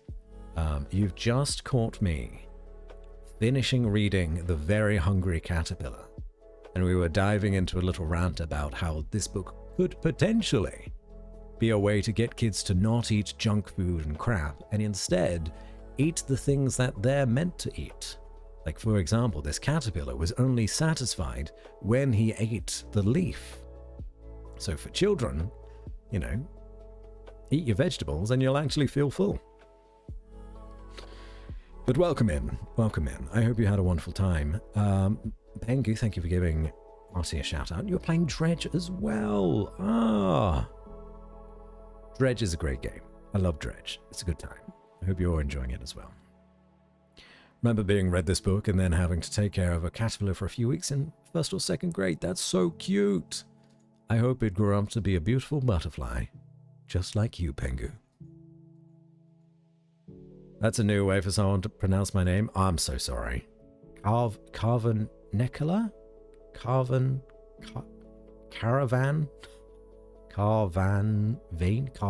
color? Clueless. I'm so bad. I'm a bad reader. I don't know how I became a voice actor. Carvane color. Oh, like a weather vane. All right. I was sort of right with the Carla, though, on the end. Do you go by Carla? Good. A bit tired, but good. I've really been enjoying it. Hey, that's good. I'm glad. Yes, I've played all of Dredge myself. Except for the latest DLC. There's like an oil rig DLC. I've not played that one. But it's a good time. Very much worth a playthrough. Or 2. The left is propaganda. He should have had a lunchy in a prime. Lunchly in a prime. God. I'm so glad that I didn't grow up with lunchlies and primes. Pickle being added with the other foods is funny though. That is quite funny. Yeah. You got desserts, two suspiciously shaped foods, cheese, cupcake, some salami, and a watermelon. I'd eat all that though. That looks delicious. Hello Tarek, how are you? Rax Arcade, hello. I love this book when I was little. You do VA bands, can you do an American accent? Well, howdy there, partner. What kind of accent are you thinking of? Because I'm a gold miner in the deep south. Is that what you're thinking of? I could probably try my best at doing like a neutral accent, but I'm one of those guys that where if I listen to something, I'll listen to something on repeat and then I will pick it up and then emulate that accent as much as I can. Anywho, welcome in. If you don't know who I am, I'm Batsy, voice actor, streamer, video game boy. And, oh no, Peggy, you already gave them shoutouts. Thank you, I appreciate that. If that sounds like something that you're interested in, you can follow. Like Carla here.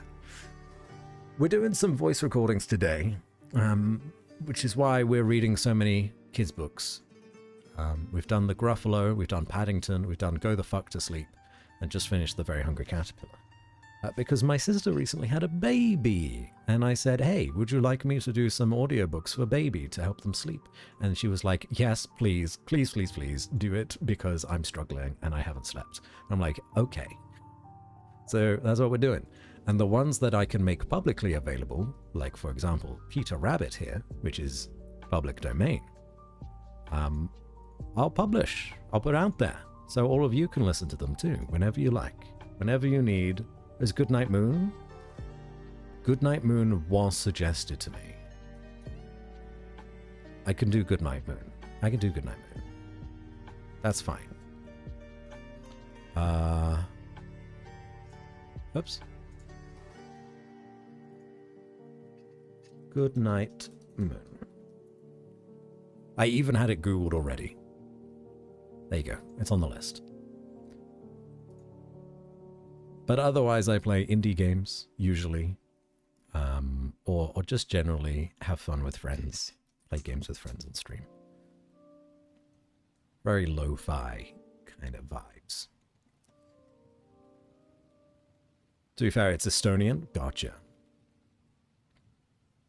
I hope you all had a wonderful time over at Artie Stream. If anyone needs to raid and run, please do look after yourselves, get some food, get some water, go to bed. And if you need help going to bed, well, you've come to the right place. You can just leave this on, give me the live view account, thank you very much, and then fall asleep. I appreciate you. I haven't seen this since I was small as well. I'm so glad that the Hungry Caterpillar is so universal though. Everyone loves and knows this little caterpillar. Sunny D's nuts. Aha. No mines in the deep south. It's all water and hurricanes down here.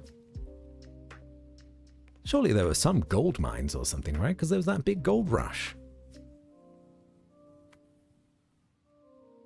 That voice is a cool way to do echolocation. It sure is. Thank you.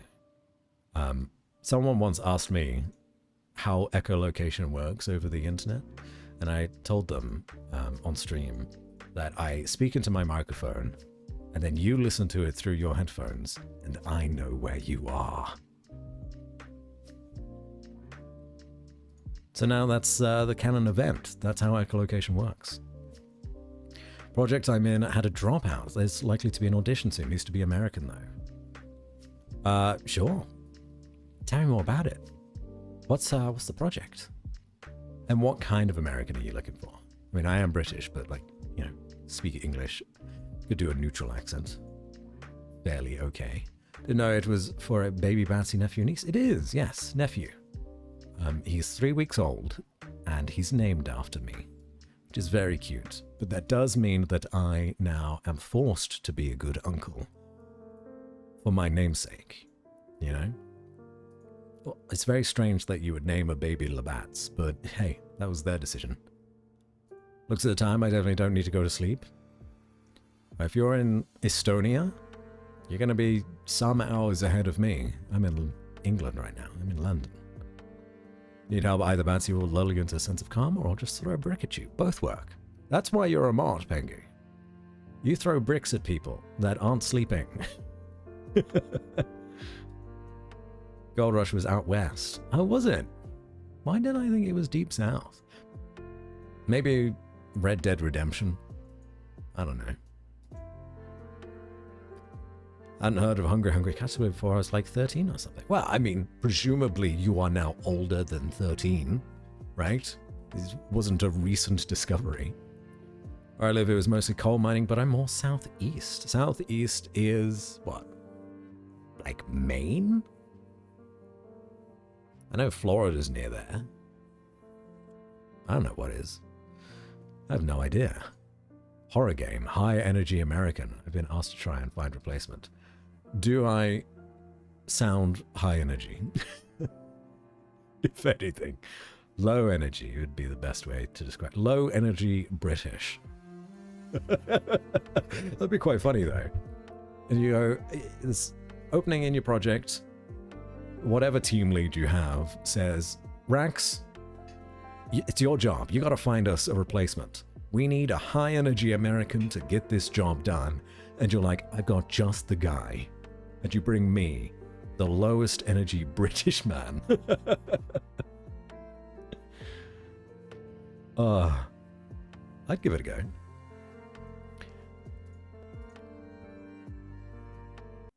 Just woke up, I hear Tarek is here too. Hello, man with the fuckable voice. Oh, hello, Fleur. Nice to meet you. I will very probably butcher the rest of your name, but I see Fleur at the start of it. If you would prefer to be going by a different name, please do let me know. Oh, thank you. Oh, yeah. Pengu is also a streamer, and may I say, has a very fuckable voice. You should go over there and give them a follow, too. Tennessee. Northeast is Maine. Is it? Clearly, geography is not my strong suit, especially American geography. I thought Maine was like bordering Florida. Huh. What borders Florida then? I don't know. Shrug. No idea. You sound like what coffee beans smell like. Carla, that comment means more to me than you could possibly know. I am a huge coffee fan. I was going to say enthusiast, but that makes it sound like I know how to brew good coffee. I don't, but I like drinking it. Perhaps one day I'll own my own cafe. In fact, I've got this beautiful artwork behind here. That was made by a friend of mine. It's my bar. Look at me. It's my bar. It's me serving one of my friends, Volbrack. And we've got many drinks, but no doubt we will definitely make coffee here too. Perhaps this should just be my just chatting screen. Volbrack. Oh, you are familiar, Carla, with Volbrack. Yes, she and I are best friends. Have been for a long time. One of TB's degenerates, been a while. Ah, I see. Hello, Bunnyworth. Bunny here, by the by, who is lurking, I will call them out, is the one that made Popping Batsy here, and like 95% of the emotes that we have on this channel. To be honest, I'll bring any actor that can do the job at this point. It's like every American VI I know has been raptured. I'm on Discord, Rax, if you want to send anything to me. I can do my best, do a audition or voice recording in a more serious tone, if I can help, if it's not what you guys are looking for, or something that I think that I'm capable of doing, then, you know, no harm, no foul. But if you think I can legitimately help, I am open to. Fleur Althleith? Fleur Althleith. I feel like that's something I should know. You gave Luxury Pigeon a shout out. Pengu. How did you to give yourself a shout out? But thank you for giving Luxury Pigeon a shout out. Luxury Pigeon also has an astounding voice. Typically British, excellent musician. Really, I've been currently listening to Pidge's music basically every day for the last 2 weeks. But don't let him know that I said that, because it'll go to his head. Maine is the most northeastern state in the US. Georgia? Georgia is next to Florida. Yeah, no, I would not have guessed that. Just offended every northeasterner in one fell swoop, did I? I mean, this is out of ignorance, not out of malice. I'm sorry, Tarek. To be fair, Maine and Florida border the same ocean. At least they were both east. Glad Nishi isn't here regarding your US geography bats. I mean, can Americans name all 50 states, though? Probably not, right? So I don't have to know where they are. 100% does sound like coffee, and it's soothing like tea. Ooh, kitty. It's so nice. Love the one heart hero sword back there. Oh my god. Wait, Kitty, did you recognize that, or did I tell you about that a long time ago? Maybe I told you about it. Yes, the sword in the background with the heart in it represents One Heart Heroes, who are mutual friends of Volprax and in fact, were streamers.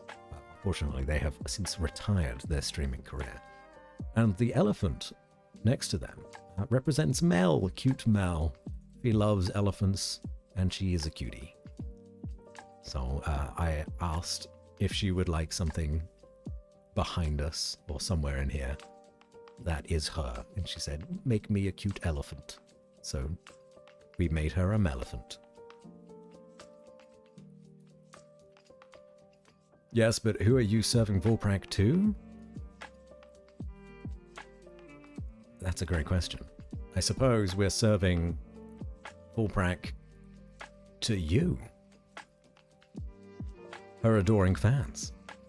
So we found a new stream activity, giving Batsy a map of the US and see if you could put it together. Shut up. Okay. Fine, we're doing it. You guys want to call me out that bad. US states map game. It's Geo. Ah, amazing. We got GeoGuessr. This is what we're doing now. We have been fully derailed from what I was supposed to be doing. There's my Firefox. Here it is. Let me just catch up real quick. Fleur Flower Alpha of Leith is the river in the Greek underworld. Ah, I should have been able to put that together, of course. Flower of the underworld. Oh, Flower of the river, I suppose. Very cute. Very cute. Think fast, Choco Nuts. Toss it out a shout out. Thank you, Pengu. Shouting out Bunny. Pengu voice sounds like hot dog water in popsicle form. My stepsister used to drink hot dog water out of the can, so some people love that shit. Right below in Tennessee, like Styx is the river of the underworld. Make us learn them. Really, Tennessee. Ka-chow. Haha. Very good. Have a song about it? Yes, I can. There are 5. Acheron, Phlegathon, Coctos, and Styx and Lithe. I've heard that joke so much. I'll send you the audition when the dev gives me the details. At the minute, they have everyone on the team on the hunt, so I can guarantee you much besides. Make sure to forward you the details on the... Hey, that's all right. Don't worry about it. It's still an audition. I will treat it as an audition, in that I will not get it. Canadian provinces. Ooh, Canada is something that I could definitely not do. This is on a timer. I will reset this because I'm not paying attention this time. About I know them. Met them through my brother, who I think was a mod on their stream when they did. It's doing their server. Oh, that's awesome. Yeah, the One Heart Heroes are fucking sick. They're such good dudes. In fact, I was playing Grim Hollow with Wade, Cody of the One Heart Heroes, and Volprak. Us 4 on Monday, just gone. We regularly get together to play games off stream and just hang out because we all love each other. They're great people. I love them all. I even named the 13 provinces of Estonia. I mean, me either. Melephant, yeah. Geo quiz, guest time. Alright, I'm catching up. Rose states be upon you. It's a simple alphabetical song. Cock eye toes. Cock eye toes. Well, if you insist. Click on Virginia. Let's start the quiz. Shall I zoom in some more? Makes it a bit easier on my eyes. Virginia. West Virginia is also a state. So therefore, regular Virginia has to be east of West Virginia. Right? In West Virginia, there seems to be some kind of mountain mama.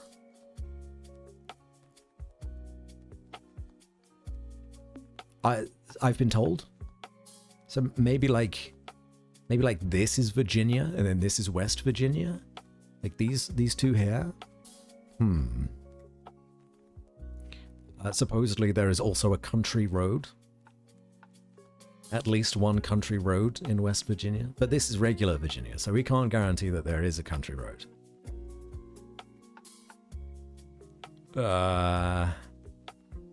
Virginia. That's Indiana. Oh, it does actually tell me what it is, but I'll need to remember. Down here? That's Alabama. Tennessee. Idaho. Is obviously this one. Obviously this one.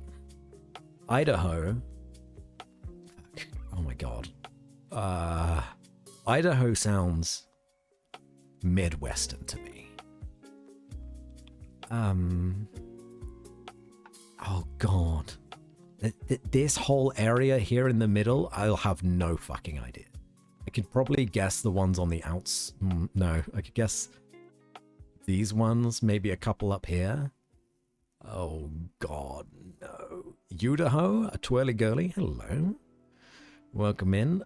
You're Idaho, you're Missouri, you're Idaho. Fuck, no, Idaho's up here. Texas. Texas. Delaware. We got Texas. Delaware. Delaware is a small one. Right? Pretty sure Rhode Island is the smallest. And that looks to be the smallest, so it's not going to be that one. But Delaware's got to be pretty small as well, I think.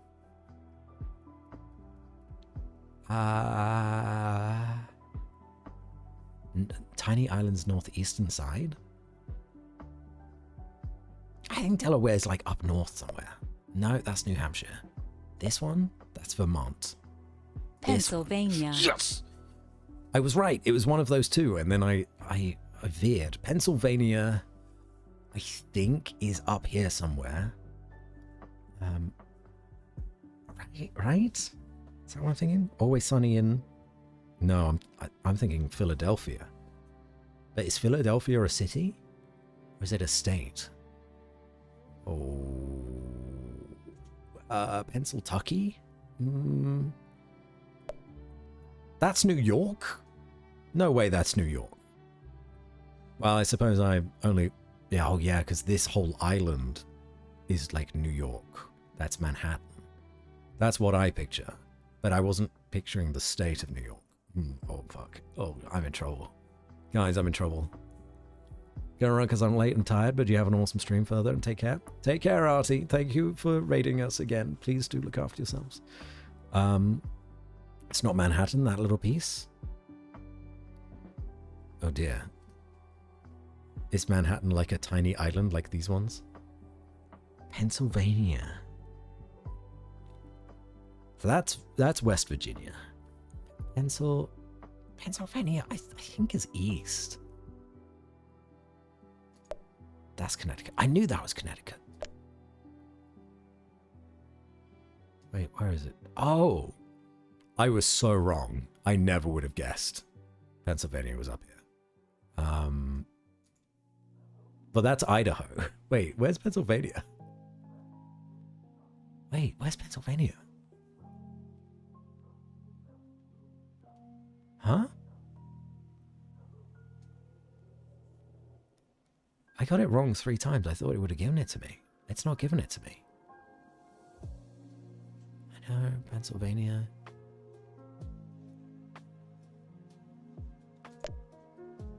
Oh, it did give it to me. Oh, I'm just an idiot. Alabama? That's down here. No, Maine. down here. Maine? Is up here. Iowa. Iowa.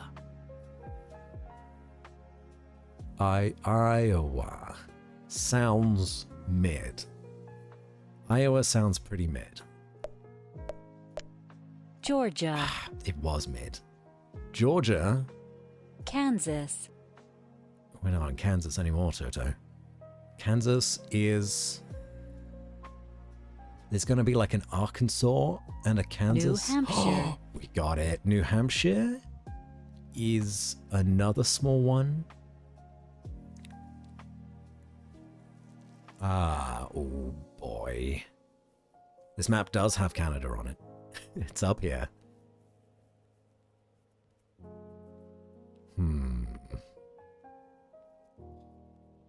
Although, yeah, actually, I see what you're referencing.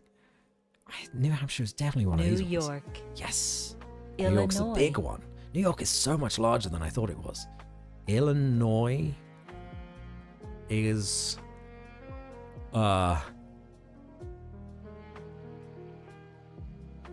Illinois actually kind of sounds like it's over here somewhere. It's California, Nevada, Washington? No, Ohio, Washington. Right? Or is it the other way around? Maybe it's Ohio, Washington. I think that's those 4. I don't know what this one is.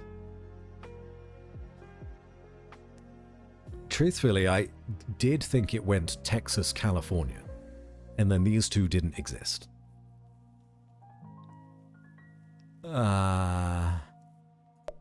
Nope. Nope. Nope. I knew that was Montana. West Virginia. Mountain Mama. Excuse me? Oops. Oh, that's... Oh, you're kidding me. Arkansas.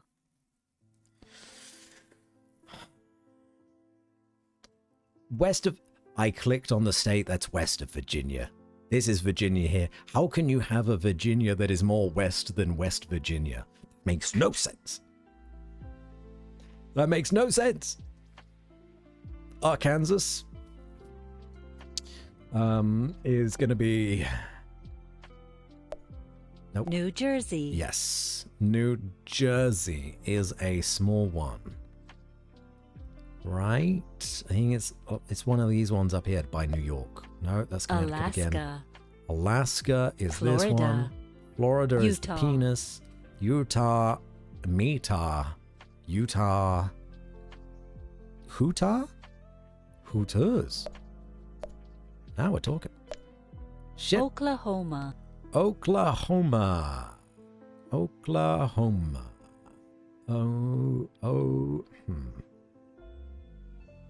I don't think I've even been close to Oklahoma, right? Maybe one of these is Oklahoma. Nope. Nope. Kentucky. Kentucky. It's a chicken of the fried variety. It's not one of the little ones on the East Coast. It's not one of the ones on the West Coast. It's another mid. That's Missouri. This one? No. South Carolina. South Carolina. It's got to be connected to one that is also similar because the Carolinas are twins. So these 2? North Carolina, South Carolina? My logic was sound. They look the same. They're both Dakotas. South Carolina then has to be... By that logic... No. By that logic... Fuck, Tennessee. Why did I hit the north one instead of the south one? Oh, I'm bad at this. Tennessee. That's Louisiana. Mississippi. Hawaii. We got it. Tennessee. Hawaii. Massachusetts. Easy. I am actually trying here. I was thinking in Australia. That is so right, Twirly Girly. Massachusetts that's Montana. That's North and South Dakota. Nebraska? I thought that was a place in, like, I thought Nebraska was in Alaska. No. Nebraska. Alaska. No, doesn't exactly work. Massachusetts? No, that's Colorado. Massachusetts? Wisconsin. Never would have gone with that. Wisconsin? That's Vermont. Wisconsin? North Wisconsin. Dakota. North Dakota. Michigan. Michigan. Fuck me. Michigan. That's Wyoming. Again, that's Colorado. North Carolina. North Carolina. South Dakota. South Indiana. Dakota. Those ones are easy. Indiana. Huh? I thought for sure. Wyoming. Oh yeah, it is that one. Wyoming is... I keep defaulting back to Colorado and I don't know why. Nevada. Nevada. California. California. Mississippi. Easy. Mississippi. Oh. Is...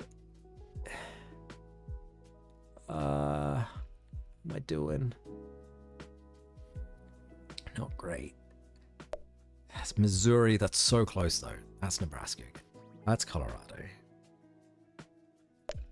Ugh, Connecticut. I was sort of in the right area.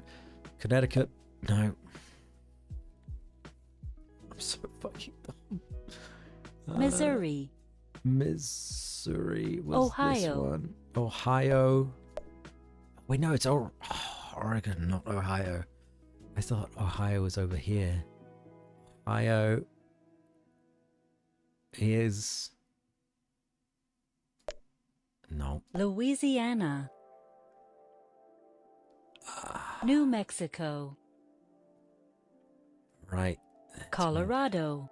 Colorado. No. Minnesota. I got it wrong so many times and then forgot where it was. Minnesota. Minnesota. Oh, yeah. Yeah. From Minnesota. That's how they talk, right? How many people did I just offend? Many? Probably a lot. Maryland. Maryland is another little one. Vermont. Washington. Washington. Oregon. Vermont. Vermont. Nebraska. What was this one again? Arizona. Thank you. Rhode Island. Montana. Fuck. Nailed it. Nailed it. It's golf rules, right? Even if it was golf rules, it's still mid. 46%. I'm sorry. I'm so sorry.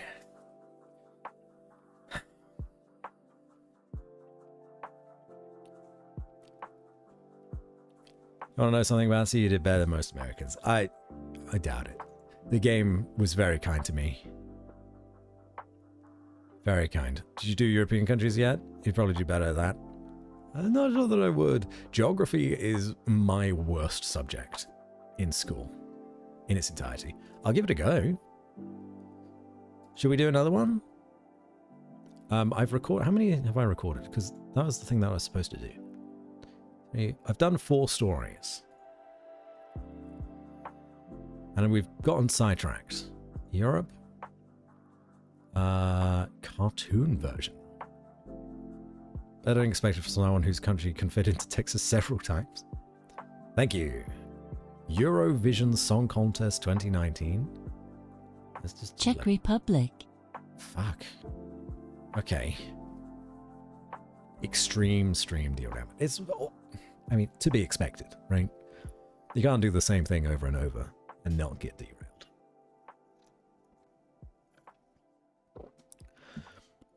Okay, the Czech Republic, more Czechia. Okay, so we've got Germany, Poland, Italy, Switzerland, Austria. Kind of getting closer. Russia, Ukraine. These ones? Maybe Belarus? Czech. I feel like it's one of these three. Lithuania. Yeah, Slovakia. Lithuania. Again, it's somewhere in this area. That was Slovakia, wasn't it? So we go... How good would you guys do on this? Lithuania is like... It's not that one. It's like... Oh, that's Hungary. I've been to Hungary. And I clicked on Slovakia already. Oh, Lithuania is up here. Romania. Okay, I didn't know that one. Romania... I think is also like down here. That's Serbia. That's Bulgaria. I'm getting the general area. Vatican Ignore the City second State. one. Vatican City is Rome, which is no San Marino. Iceland. I didn't know that was even a place. Iceland. Netherlands. I was like, wait a minute, is it Greenland or is it Iceland? Because it's currently the color green. For fuck's sake. Now it's Iceland because it's white. Which is why they named them that way, is to confuse people. Was it Vikings? Was it Vikings that discovered Iceland and Greenland? And they named the one that was made of ice Greenland and the one that was relatively green and okay to settle on Iceland? To trick people that wanted to go and invade and settle. I don't know how true that is, but I choose to believe it. Netherlands is... wait a minute. Did I say... No, that's France, Germany. That's Poland. France, Germany, Poland. I think I previously said this was Poland, but that's not. That's Germany. So Netherlands... It's one of these two. That's going to be Belgium. Was this Belgium? How big is Belgium? Belgium's got to be this one. That was a misclick. Latvia. I had that one. Latvia? Fuck. Okay. Kosovo, Montenegro. I don't know. I don't know where Latvia is. Is it up here? It was Italy. Italy? Sweden. Easy. Sweden. Okay, so this one you gotta make sure you don't get confused. This one is Denmark. That one is Norway. This one is Sweden. Andorra. Andorra is... Not doing great on the percentage already. It's the little ones. The little ones down here. Like Eastern Europe. Andorra the Explorer? I don't know these ones as well. That's Moldova, Kosovo, North Macedonia. Oh, Andorra was nowhere near. Slovenia. Slovenia.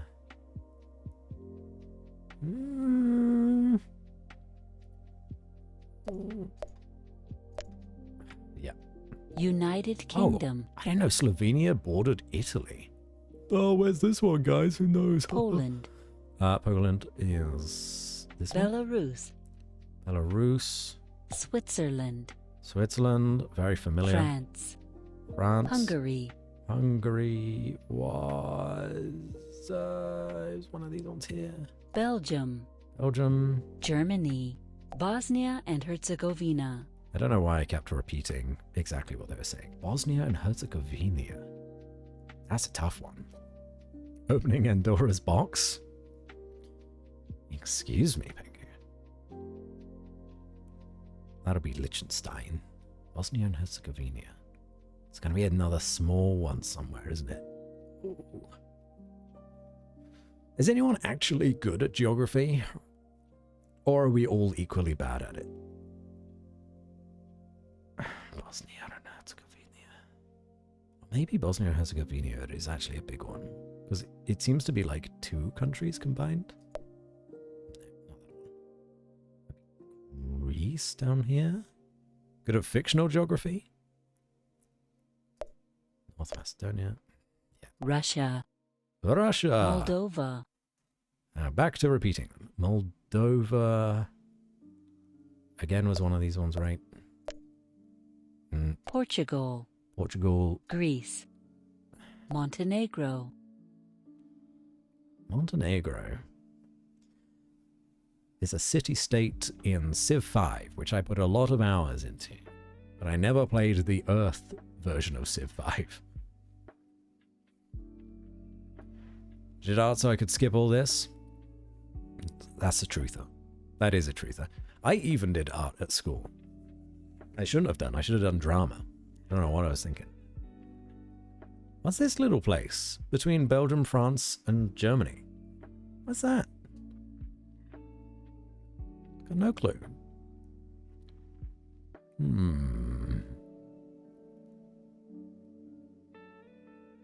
Russia's gonna hate this. They haven't taken over Crimea in this map. Damn. Luxembourg. I think you're right. I shouldn't ask questions, really. I should just do. I should do. Montenegro, Croatia, Serbia. Kosovo. It's close. Kosovo. Bulgaria. Norway. Denmark. Malta. Yeah. Malta. I feel like is a small one. Oh, that's Monaco. Close though. Austria. It is a small one. Okay. Austria was next to Switzerland. This one's Austria. Ireland. Estonia. Estonia. It's somewhere over here. I actually really like the Estonia flag. The blue, black, white. I don't know. Looks really nice to me. Slovakia. This one. Serbia.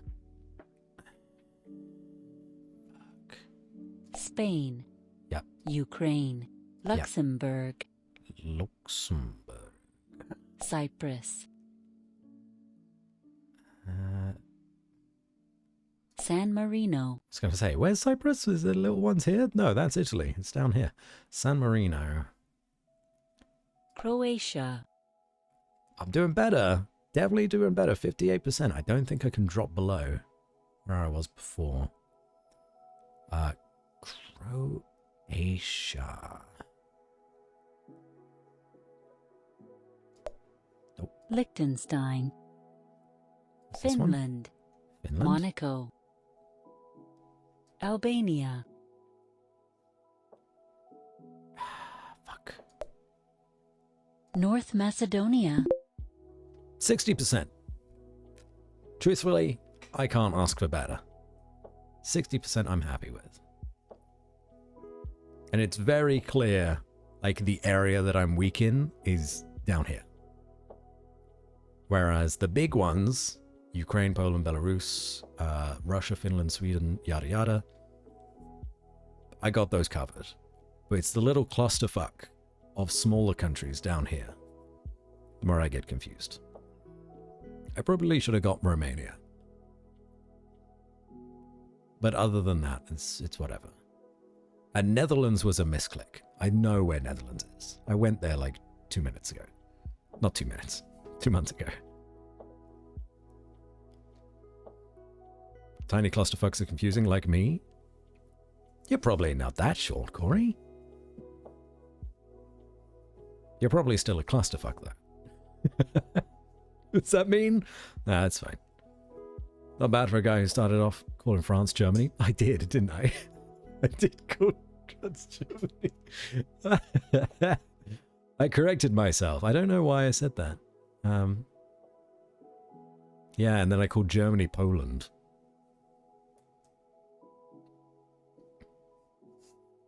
Pretty doggone short. Alright, I believe you.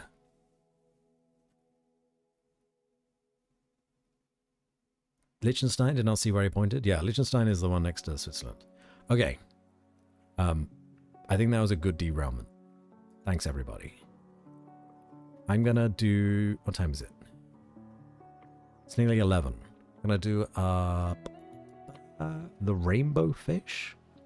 Should we record the rainbow fish? get back on track. You're all supposed to be asleep. This kind of stream supposed to knock you out.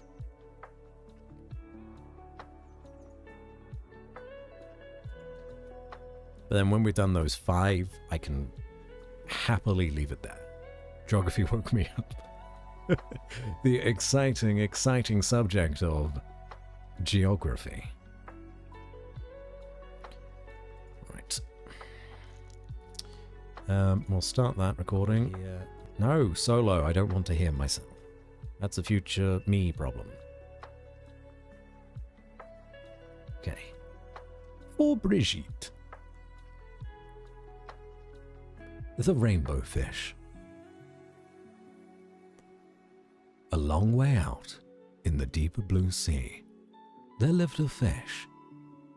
Not just an ordinary fish, but the most beautiful fish in the entire ocean. His scales were every shade of blue and green and purple, with sparkling silver scales among them. The other fish were amazed at his beauty. They called him Rainbow Fish. The other fish were amazed at his beauty. They called him Rainbow Fish. Come on, Rainbow Fish, they would call. Come and play with us. But the Rainbow Fish would just glide past, proud and silent, letting his scales shimmer. One day, a little blue fish followed after him. Rainbow Fish, he called. Wait for me. Please give me one of your shiny scales. They are so wonderful, and you have so many. You want me to give you one of my special scales? Who do you think you are? Cried the Rainbow Fish. Get away from me. Shocked, the little blue fish swam away. He was so upset. He told all his friends what had happened. From then on, no one would have anything to do with the Rainbow Fish. They turned away when he swam by. What good were the dazzling, shimmering scales with no one to admire them? Now he was the loneliest fish in the ocean. Now he was the loneliest fish in the entire ocean. One day, he poured out his troubles to the starfish. I really am beautiful. Why doesn't anybody like me? I can't answer that for you, said the starfish. But if you go beyond the coral reef to a deep cave, you will find the wise octopus. Maybe she can help you. Hey yo, this starfish wants this fish dead. The starfish is gonna try and kill the rainbow fish, send them to the octopus. Oh no. The rainbow fish found the cave. It was very dark inside, and he couldn't see anything. Then suddenly 2 eyes caught him in their glare, and the octopus emerged from the darkness. I have been waiting for you, said the octopus with a deep voice. The waves have told me your story. This is my advice. Give a glittering scale to each of the other fish. You will no longer be the most beautiful fish in the sea, but you will discover how to be happy. I can't, the rainbow fish started to say, but the octopus had already disappeared into a dark cloud of ink. Give away my scales? My beautiful shining scales? Never. How could I ever be happy without them? Suddenly, he felt the light touch of a fin. The little blue fish was back. Rainbow fish, please, don't be angry. I just want one little scale. The rainbow fish wavered. Only one very, very small, shimmery scale, he thought. Well, maybe I wouldn't miss just one. Carefully, the rainbow fish pulled out the smallest scale and gave it to the little fish. Thank you very much. The little blue fish bubbled playfully as he tucked the shiny scale in among his blue ones. A rather peculiar feeling came over the rainbow fish. For a long time, he watched the little blue fish swim back and forth with his new scale glittering in the water. The little blue fish whizzed through the ocean with his scale flashing, so it didn't take long before the rainbow fish was surrounded by the other fish. Everyone wanted a glittering scale. The rainbow fish shared his scales left and right, and the more he gave away, the more delighted he became. When the water around him filled with glimmering scales, he at last felt at home among the other fish. Finally, the rainbow fish had only one shining scale left. His most prized possessions had been given away, yet he was very happy. "Come on, rainbow fish," they called. "Come and play with us." "Here I come," said the rainbow fish, and happy as a splash, he swam off to join his friends. Oh, that was it. "Here I come. Here I come. Here I come," said the rainbow fish, and happy as a splash. I don't like my delivery. "Here I come," said the rainbow fish, and, happy as a splash, he swam off to join his friends. The end. There we go. Friends are pay to win. That's so true. That's so true. That's another like 6-minute one. That's good. Friendship DLC.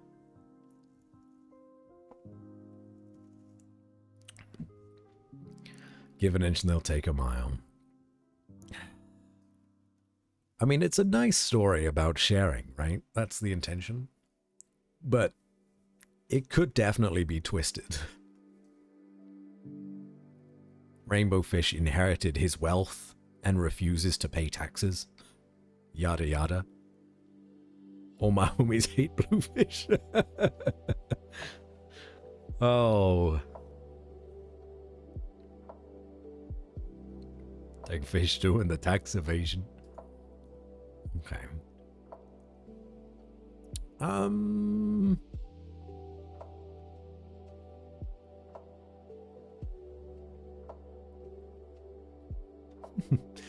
Peter Rabbit could be a good one to do as well. But then if we do Peter Rabbit, we gotta do the Giving Tree.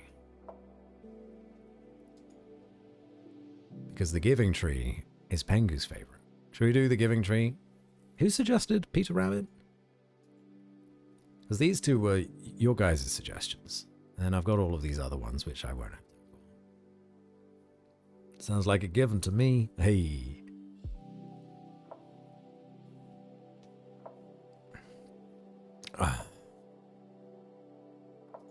Have some more water. I liked it though. I think I've still got time. I still got time. I don't gotta be nowhere. And this is nice. It's a different kind of stream. I don't do work on stream, really. It's only happened like once or twice before. Should we do the Giving Tree?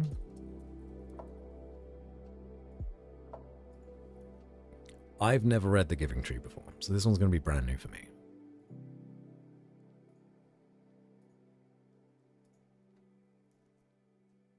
The Giving Tree.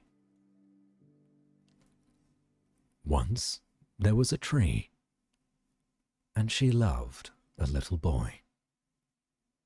And every day the boy would come, and he would gather her leaves and make them into crowns and play king of the forest. He would climb up her trunk and swing from her branches and eat apples. I'll try that again. And swing from her branches and eat apples. And they would play hide and go seek. And when he was tired, he would sleep in her shade.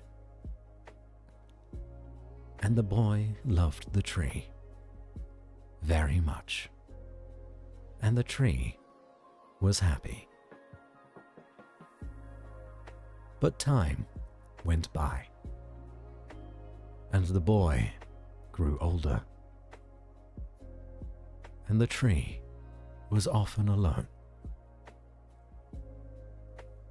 Then, one day, the boy came to the tree, and the tree said, "Come, boy, come and climb up my trunk, and swing from my branches, and eat apples and play in my shade, and be happy." "I am too big to come and play," said the boy. "I want to buy things and have fun. I want some money. Can you give me some money?" "I'm sorry," said the tree, "but I have no money. I have only leaves and apples. Take my apples, boy, and sell them in the city. Then you will have money, and you will be happy." And so the boy climbed up the tree and gathered her apples and carried them away, and the tree was happy. But the boy stayed away for a long time, and the tree was sad. And then one day, the boy came back, and the tree shook with joy. And she said, "Come, boy, climb up my trunk and swim from... Come, boy, climb up my trunk and swing from my branches and be happy." "I am too busy to climb trees," said the boy. "I want a house to keep me warm," he said. "I want a wife and I want children, and so I need a house. Can you give me a house?" "I have no house," said the tree. "The forest is my house, but you may cut off my branches and build a house. Then you will be happy." And so the boy cut off her branches and carried them away to build his house. And the tree was happy. But the boy stayed away for a long time, and when he came back, the tree was so happy she could hardly speak. "Come, boy," she whispered, "come and play." "I am too old and sad to play," said the boy. "I want a boat that will take me far away from here. I want a boat that will take me far away from here. Can you give me a boat?"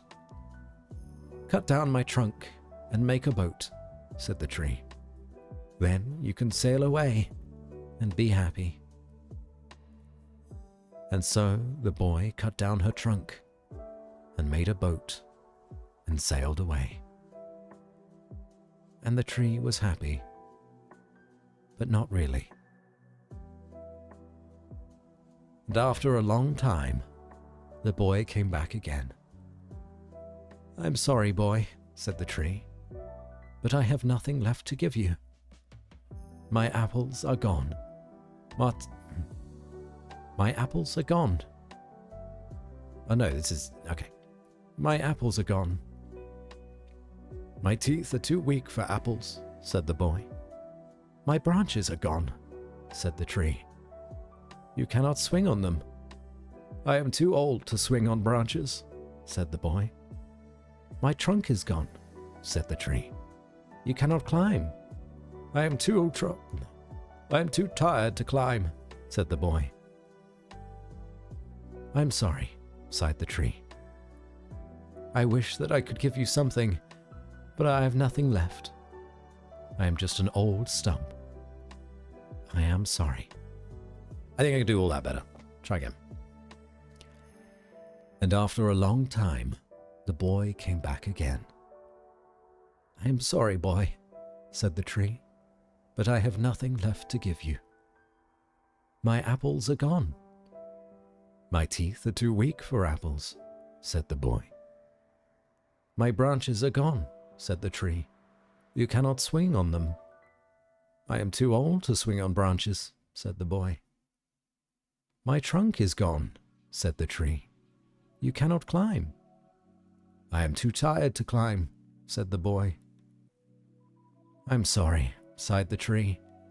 I wish that I could give you something, but I have nothing left. I am just an old stump. I am sorry. I don't need very much now, said the boy. Just a quiet place to sit and rest. I am very tired. Well, said the tree, straightening herself up as much as she could.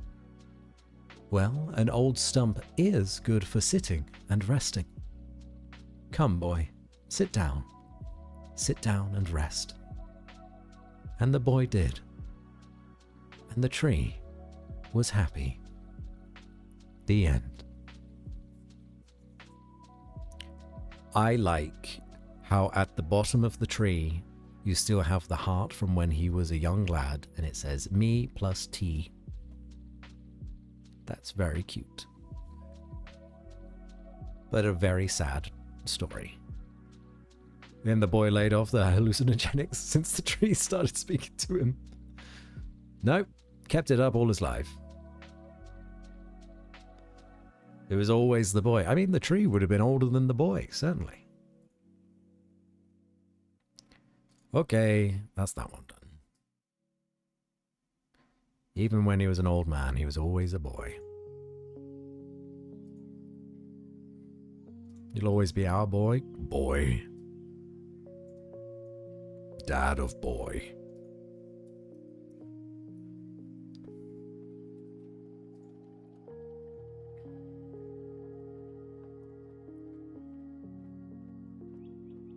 Okay. We can do it. We could do Peter Rabbit. Alright. Name this one Peter Rabbit.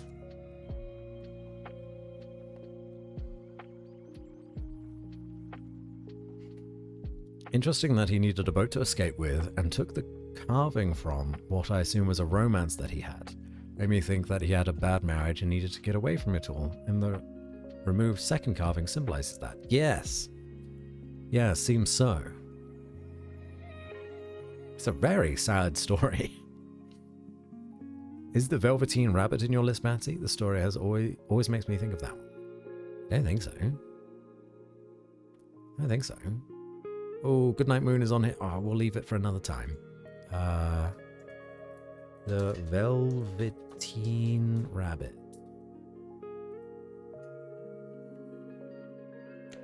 Okay. Can I read it anywhere? Read, yeah.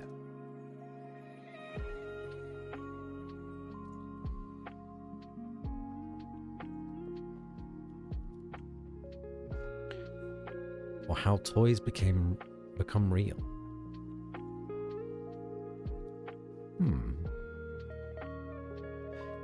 There was once a Velveteen Rabbit, and in the beginning he was really splendid. He was fat and bunchy as a rabbit should be. His coat was spotted brown and white. He had real thread whiskers, and his ears were lined with pink satin. Okay. Oh.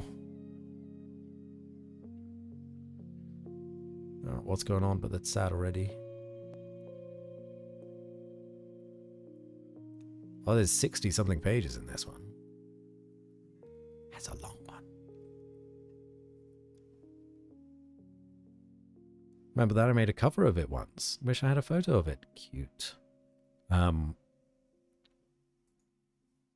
Right. Maybe I need to do a second stream of these. So I could do the Velveteen Rabbit. The other Beatrix Potter one. What was it called? Don't know. We'll do more of these quizzes, no doubt. Goodnight Moon.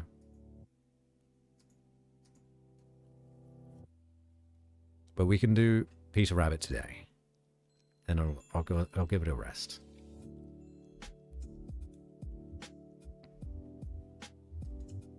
No, I'm not familiar. I just know the name Velveteen Rabbit. That'd be lovely. If you guys are up for it, I could do another one of these later down the line. And give you all some time to think of suggestions. But then I gotta edit them all. And that's a true pain in the ass. That's what really takes the time. Okay, hold on. Let me start this.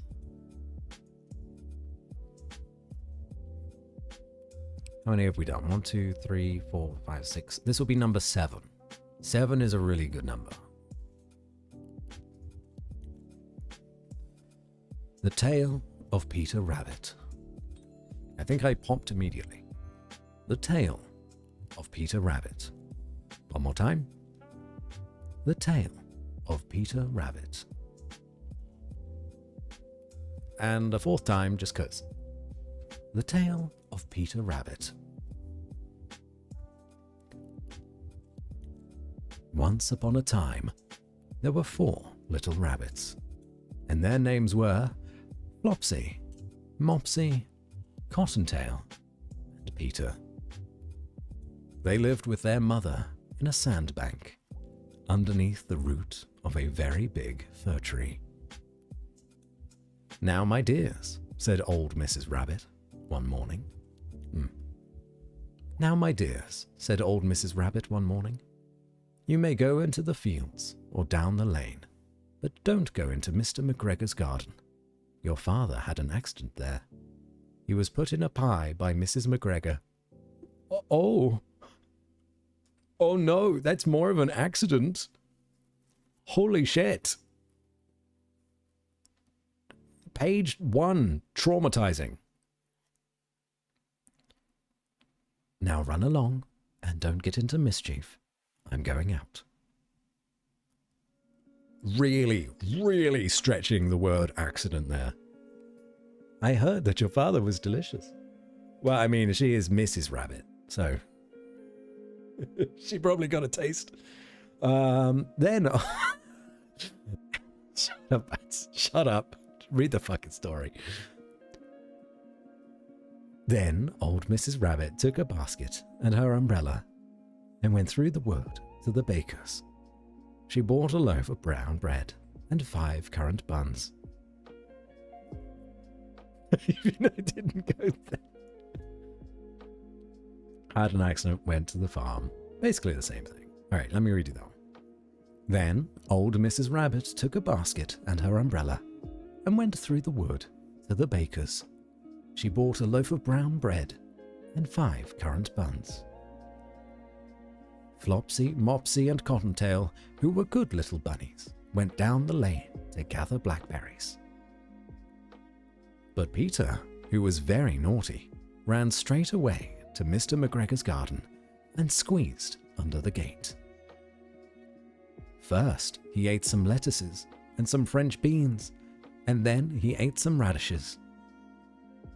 And then, feeling rather sick, he went to look for some parsley. But round the end of a cucumber frame, whom should he meet but Mr. McGregor? Mr. McGregor was on his hands and knees, planting out young cabbages, but he jumped up and ran after Peter, waving a rake and calling out, "Stop thief!" Peter was most dreadfully frightened. He rushed all over the garden, for he had forgotten the way back to the gate. He lost one of his shoes among the cabbages, and the other shoe amongst the potatoes. After losing them, he ran on 4 legs and went faster, so that I think he might have got away altogether, if he had not unfortunately run into a gooseberry nest. Net, not nest. Gooseberries don't lay... Well, maybe gooseberries do lay nests. They are gooseberries after all. Try again. After losing them, he ran on 4 legs and went faster, so that I think he might have got away altogether if he had not, unfortunately, run into a gooseberry net and got caught by the large buttons on his jacket. It was a blue jacket with brass buttons, quite new. Peter gave himself up for lost and shed big tears, but his sobs were overheard by some friendly sparrows, who flew to him in great excitement and implored him to exert himself. Mr. McGregor came up with a sieve, which he intended to pop upon the top. Mr. McGregor came up with a sieve, which he intended to pop upon the top of Peter, but Peter wriggled out just in time, leaving his jacket behind him, and rushed into the tool shed and jumped into a can. It would have been a beautiful thing to hide in if it had not had so much water in it. Mr. McGregor was quite sure that Peter was somewhere in the tool shed, perhaps hidden underneath a flower pot. He began to turn them over carefully, looking under each. Presently, Peter sneezed. Ka-choo!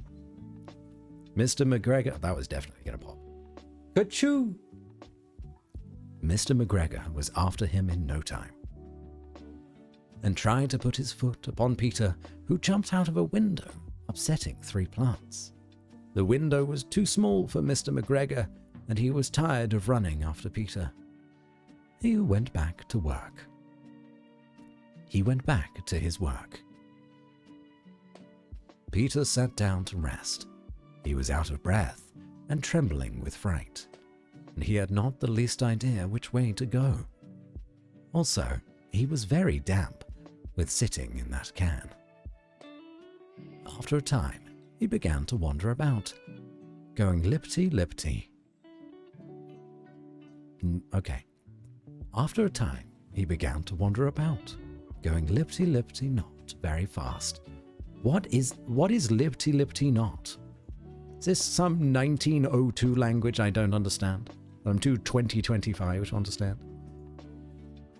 After a time, he began to wander about, going lipty-lipty not very fast.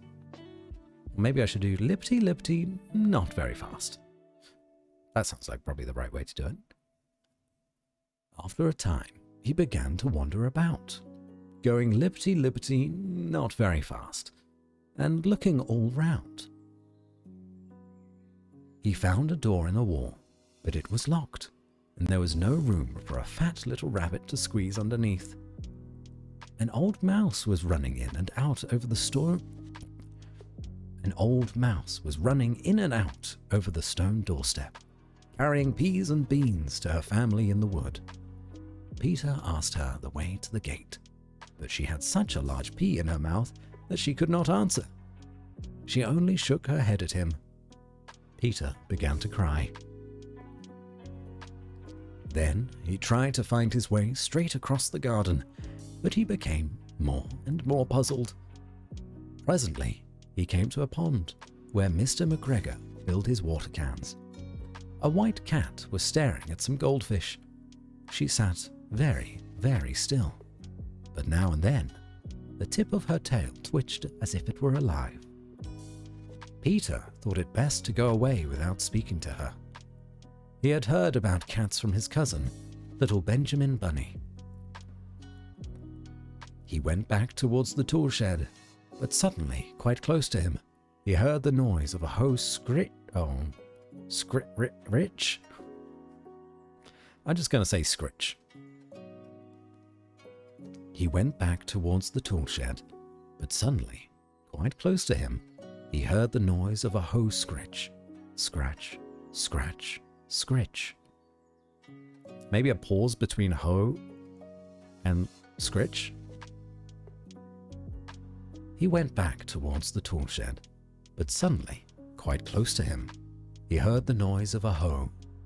Scritch, scratch, scratch, scritch. Peter scuttered underneath the bushes, but presently, as nothing happened, he came out and climbed upon a wheelbarrow and peeped over. The first thing he saw was Mr. McGregor hoeing onions. His back was turned towards Peter, and beyond him was the gate. Peter got down very quietly off the wheelbarrow and started running as fast as he could go, along a straight walk behind some blackcurrant bush. Again, terrible delivery. Peter got down very quietly off the wheelbarrow and started running as fast as he could go, along a straight walk behind some blackcurrant bushes. Mr. McGregor caught some. Again, I am not happy with it. Peter got down very quietly off the wheelbarrow and started running as fast as he could go along a straight walk behind some blackcurrant bushes. Mr. McGregor caught sight of him at the corner, but Peter did not care. He slipped underneath the gate and was safe at last in the wood outside the garden. Mr. McGregor hung up the little jacket and the shoes for a scarecrow to frighten the blackbirds. Peter never stopped running or looked behind him till he got home to the big fir tree.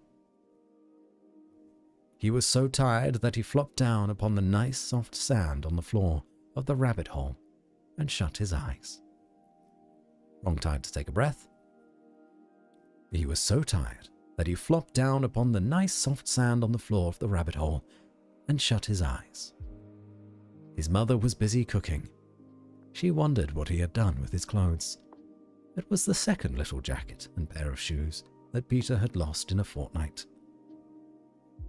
I'm sorry to say that Peter was not very well during the evening. His mother put him to bed and made some chamomile tea, and she gave a dose of it to Peter. 1 tablespoonful to be taken at bedtime. But Flopsy, Mopsy, and Cottontail had bread and milk and blackberries for supper. That's it? It ends on the supper? Okay. I'm sorry to say that Peter was not very well during the evening. His mother put him to bed and made some chamomile tea, and she gave a dose of it to Peter. 1 tablespoonful to be taken at bedtime. But Flopsy, Mopsy, and Cottontail had bread and milk and blackberries for supper.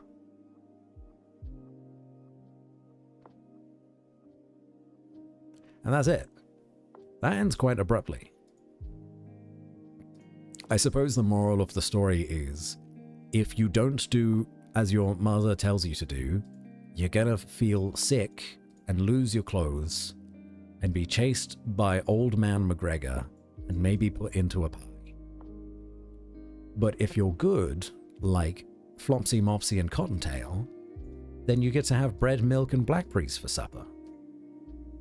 And that's what they wanted to end on, was the blackberries. Okay. Peter got punished for being disobedient and got sick as a result. And his punishment is to take nasty medicine while his siblings got... Excuse me, chamomile tea is fucking delicious. Love some chamomile tea. But I suppose children would hate it. It'd be bitter or something. Too bad you missed the school pizza party by playing hooky. Yeah, very similar, I suppose. He'd do it again, too. What an absolute menace Peter Rabbit is. Love how a farmer sees a rabbit in clothes and goes, yeah, that's pie ingredients. Mmm. Leather jacket. Was it like a jean jacket? Yeah, it looks denim. Almost. Oh well.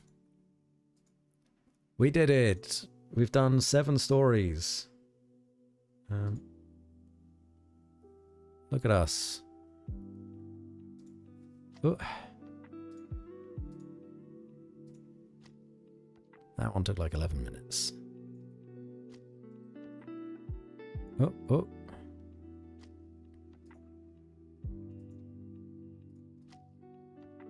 There we are. That's all of them. The Gruffalo, Paddington, Go the Fuck to Sleep, The Very Hungry Caterpillar, The Rainbow Fish, The Giving Tree, and Peter Rabbit. What's this pop? No. Shut up, Bats. Oh yeah, that was me being an idiot. What's this? Even though I didn't go there. I don't know what that is either, but I'm giggling. Having a good time. Took care of him, gave him tea, which was being treated more like medicine than tea, but still. Yeah, I guess.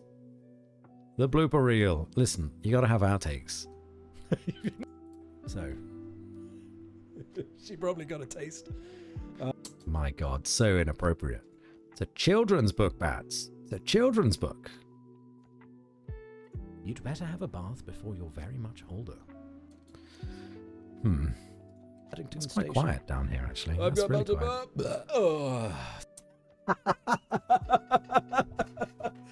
I forgot that we burped. Paddington Station. I've got about to burp.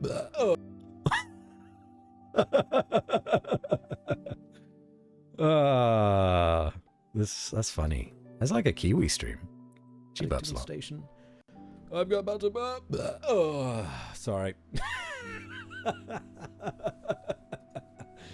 gonna have some tea. I'm gonna have some tea. Do I have any tea left? Oh, cold tea, I do. Okay, well, it's been 3 hours, and we've recorded 7 bedtime stories. I will save this. Bloop. Save, project, done, good. And then probably rest my voice, and maybe we do this again sometime. How's that sound? How does that sound? Sound good? I also would like to unwind and play some video games, but I may... Oh, whoops. Get back down there, Batsy. I may just do that in like an hour. Don't know. Or I go to bed. Bed sounds good too. Oh, as soon as I said bed, I yawned. Is anybody live? Thanks for hanging out with me today, by the way, guys. It's a good time. It's a fun time. I really wasn't sure how this would go. And actually, I've just been in the just chatting section of Twitch this entire time. I don't know what category would have been better for me. Does anyone have any suggestions? Is there like an audio editing category? I don't know that there is. ASMR? Maybe. Thank you for stream. Thank you for being here, Dolly. Thank you for the delightful stream, Patsy. Thank you, Cheeky Geeky, for always being here every day. Every day I stream, I see you. And it makes me happy. Actually, it makes me happy seeing all of you guys. Might be an editing one. There might be.